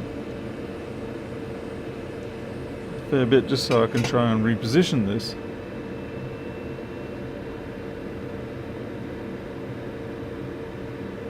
Okay, I'll probably reposition it exactly where it was, but hey, you know, gotta do it my way.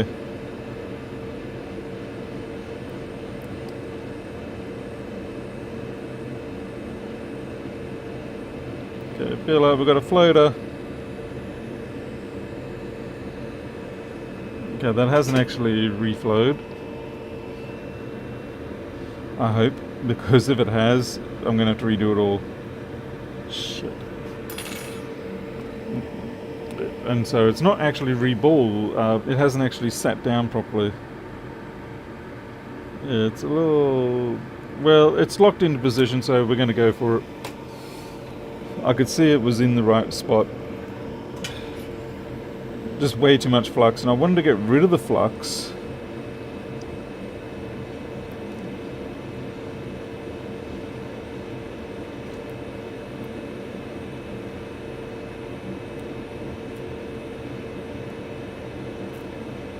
Okay, that's well and truly down.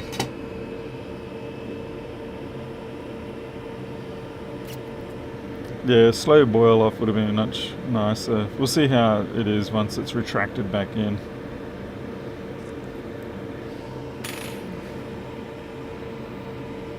Hey, no more nuts. Oh, come on, Miles. We're not going to use that term very often.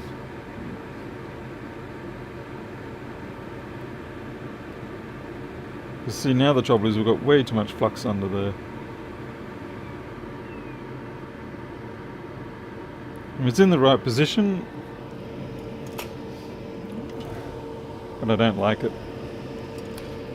I knew when I saw that glob go down, I should have pulled the chip back up and scraped off the excess. Never learn.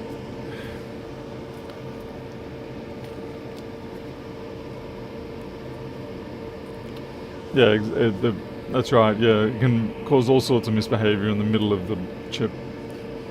Hopefully that one did alright. Otherwise we'll be doing it again.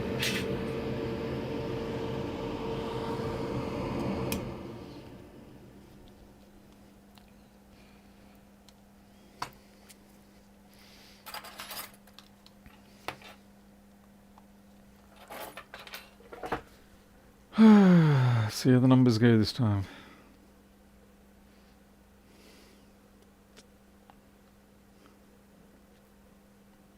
Still looks just as stupid as before. Yeah, just spacked out again.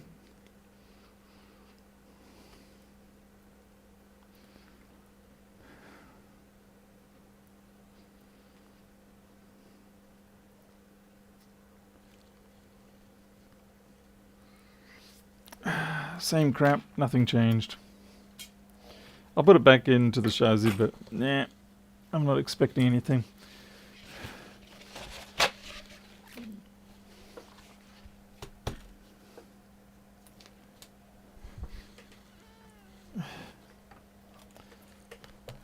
Oh, this is when you go do the other Thunderbolt chip.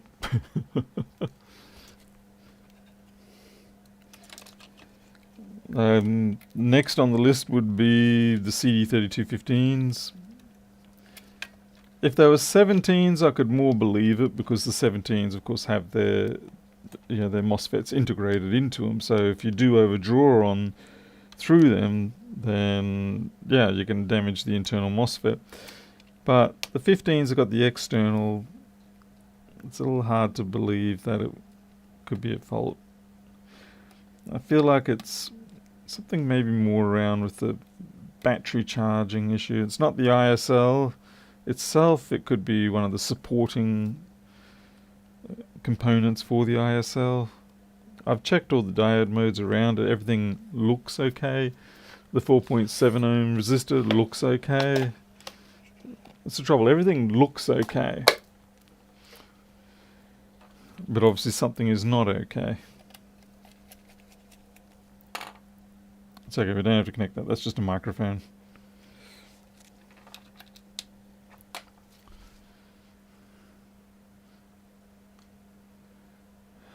Some big 5 amp spikes going on there. Another 5 amp spikes. We're not getting 20 volts now. Oh, now we do. Yeah. Yeah, that's just some really weird behavior there. I mean, look at those spikes. There's 5 amps skyrocketing through. It's actually doing slightly better than before, slightly more often. But I think it does it on all the same ports, and now it will actually be already in 20 volt. Yeah, now it's doing the 20 volt 1 milliamp crap.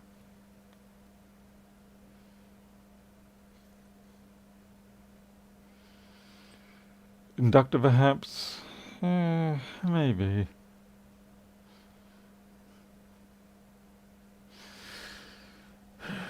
It's worth a shot if nothing else.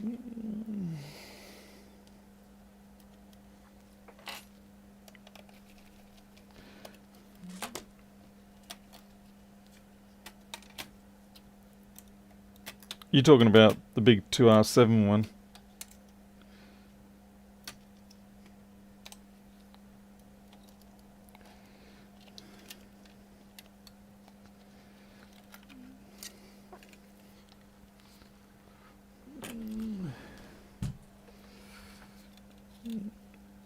I'm just going to knock this off using the soldering iron directly. We're not going to hot air it.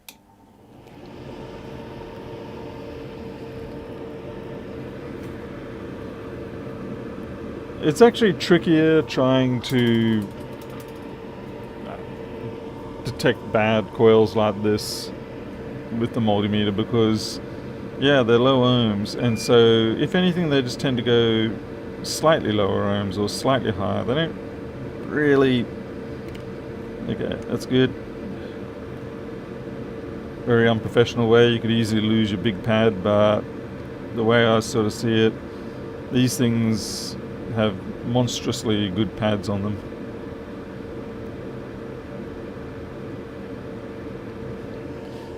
That sucker has been difficult to get off.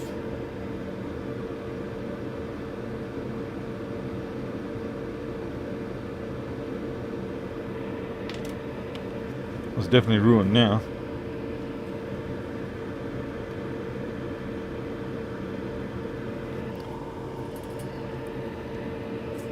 Now I'm gonna... It's actually... yeah.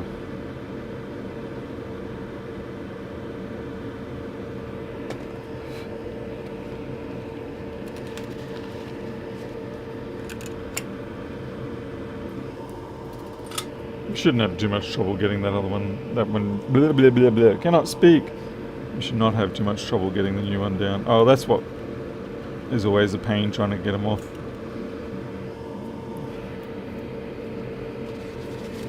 Okay, where did that other one go?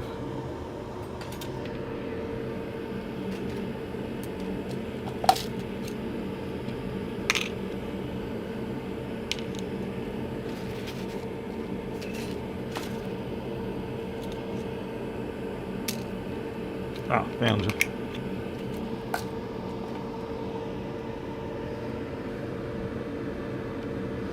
Yeah, glue spots are always fun. I mean, it's understandable they do it because they are large parts.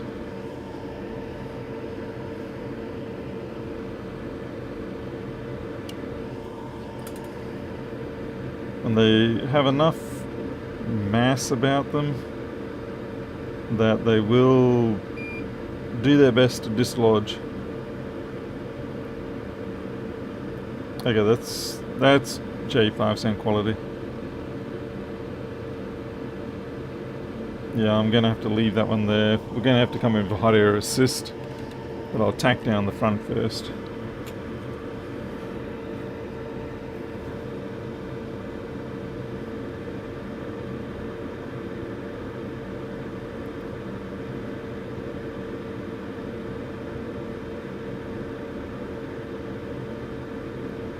Okay, you know when it's soldered because it draws it in.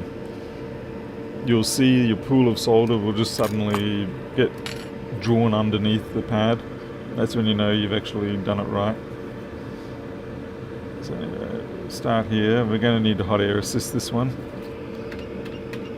That'll do.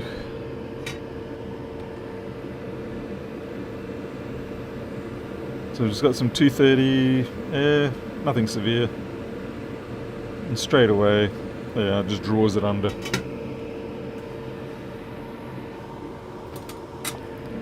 Sometimes that's all it takes, just a little bit of extra heat.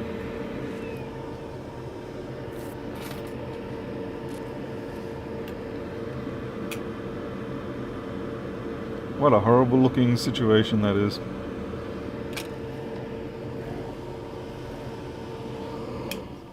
Alright, if this doesn't work, then I'm quitting for the night and I'm going to go do work on the software. At least there's something I can do reasonably well.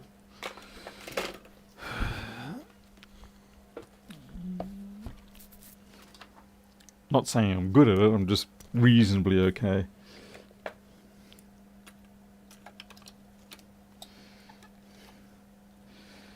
It could also be something like, I don't know, maybe the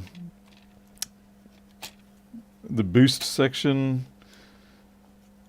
to get the gate drive is no good. Yeah, but I'm trying to think of things that would be related to excessive inrush or excessive current flowing through the board, which is why I replaced the current sense resistor for the HS current sense and things like that. You just look for things that were in the way of the great big tidal wave of electrons.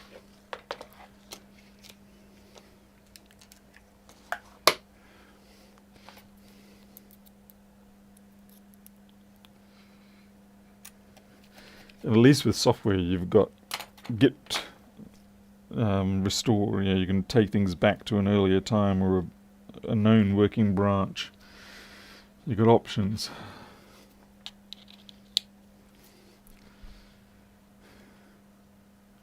Five amp spikes again. Where the hell are those spikes coming from? Should not be seeing 5 amps on the 5 volt state.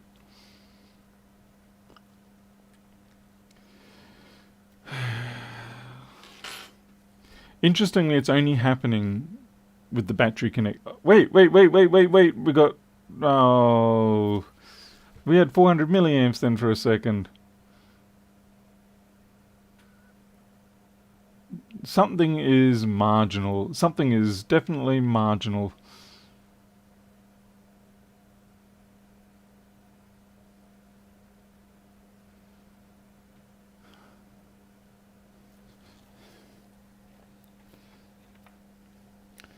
Something just pooped its pants ever so slightly too much.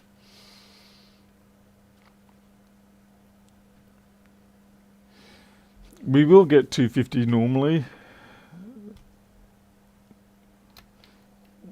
but it won't go over 250. Okay, now I've got this 20 volt 1 milliamp crap for about 10 seconds. Heat the board up, that is another possibility. Okay, now it doesn't even want to do that. Jeez. Oh, there we go. Spoke too soon.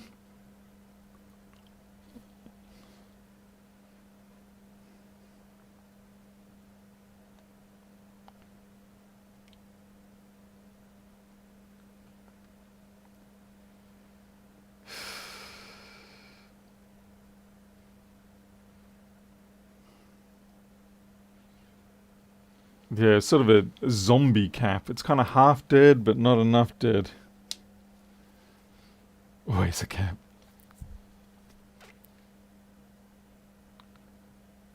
Not the cable? Well, because I use this cable with the other ones just fine. And I've tried different ports, so it's not the ports. Like, I'm trying to wiggle the cable just in case, but yeah.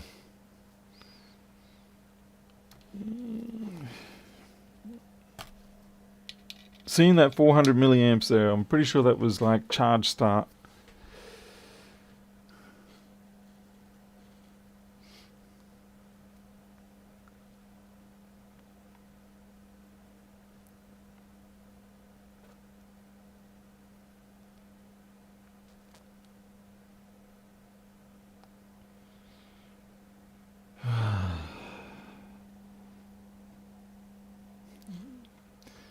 Definitely feeling gutted about this one. Okay, let me just disconnect everything that doesn't have to be connected.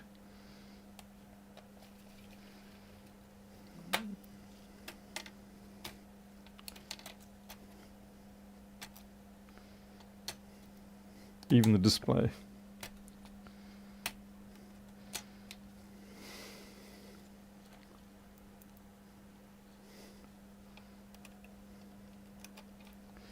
It'd be a crack up if it was actually this contact pads here from the battery.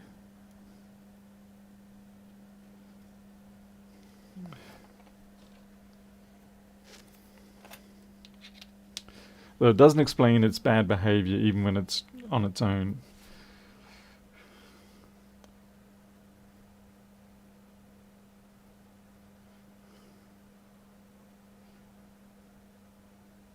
Those 5 amp spikes are crazy. I'd love to know where they're coming from.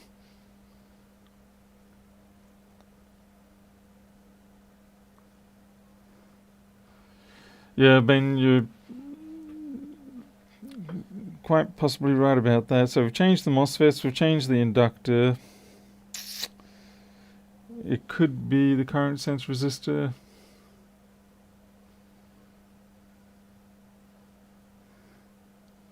No inductor, no problem. Let's see, we'll push down on this.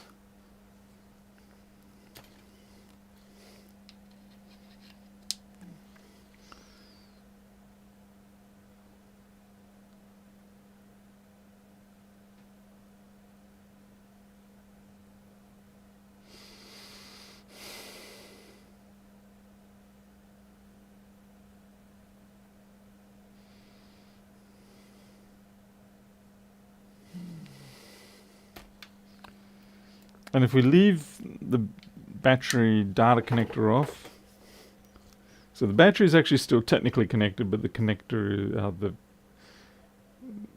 signaling cable is off. So we do switch into 20 volts. So, you know, T2's got to be up, 3215's got to be going okay. But we don't see the 5 amp spikes happening, so it's really got to be something to do with the charging. Something with the battery.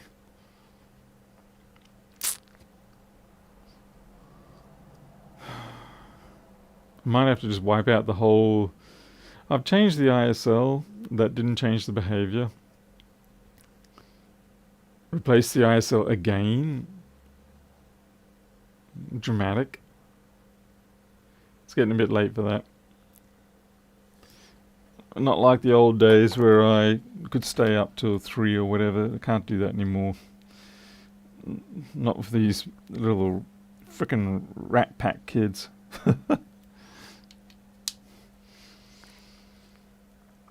Yeah, I can see how it's messing with the meter. It's just like making it just jitter all over the place. I'm doing about 100 samples per second on the meter. And so it is, yeah. See, I'm holding down the data connector.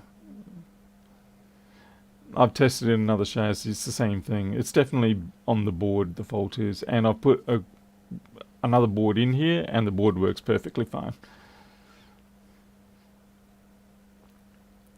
The 5 amp spikes are only happening at 5 volt stage. Yeah. I mean, we saw that 400 milliamps there, it gave me some hope, but it's also a bit more of a rabbit hole. Alright, that's it for tonight. We tried, we did some experimental stuff. We'll try again tomorrow. I've been doing this for a couple of weeks now, but I haven't been doing large part replacements until sort of today, because I don't like doing that. I find it can be it's a very quick way to lose the ability to fix it, because you end up putting in so many new variables in the situation that I've also changed we've changed all those MOSFETs now, so we changed that one, those two there, changed the coil, changed the Thunderbolt. Thunderbolt needs a reinstall. Hey Prater.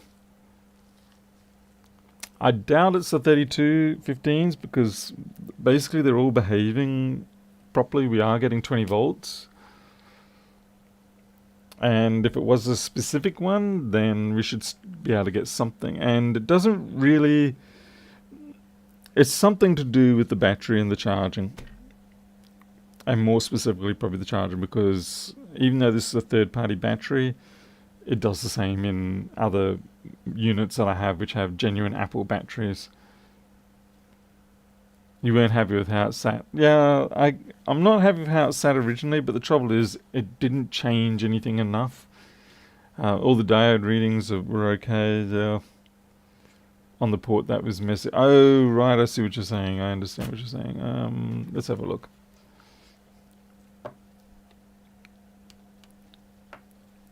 I think those readings, though, are there because of the fact that it is the recovery port. Yeah, for the DFU and things like that. That's why it's different on that one. I'll find the same on another board, I'm pretty sure. We can verify by just checking a known working one. Okay, so yeah, I'll get 3 greens and such on that.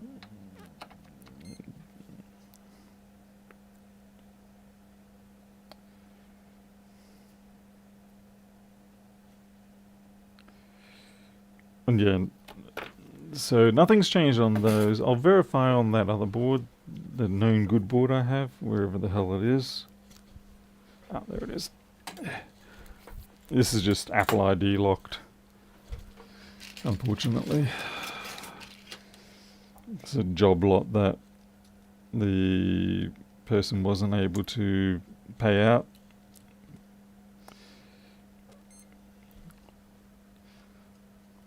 Yeah, this is the mini. I do have also the Mr. Lou one. Yeah, same thing. We get 3 greens either side. I don't know if you can see that.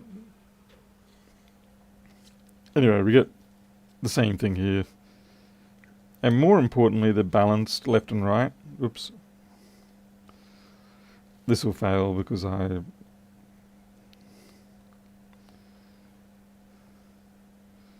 and it's the same. So the readings we get on this one are the same as the other one. You know you can remove them, but that's only temporary, right? It only lasts until the next update.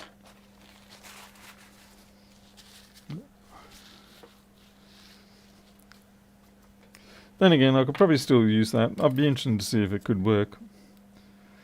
Because this would basically just become a personal machine. It'll let me build my software a lot quicker. Hey Hassan. Survives the update and reset. Oh, Miles, can you send me details about that? If you have the opportunity, I would be interested because, yeah, I need to be able to at least find a way to recuperate my $750 worth of non-paid jobs. Hey, welcome back, Repair Guy, Greg. Alright, I'm done for the night. Thank you everyone for trying to help. We investigated some possibilities, didn't work out, but we've got some clues coming along. I'll try again tomorrow. Thank you all for watching. See you on the next one. Till then, you take care. I'll catch you later.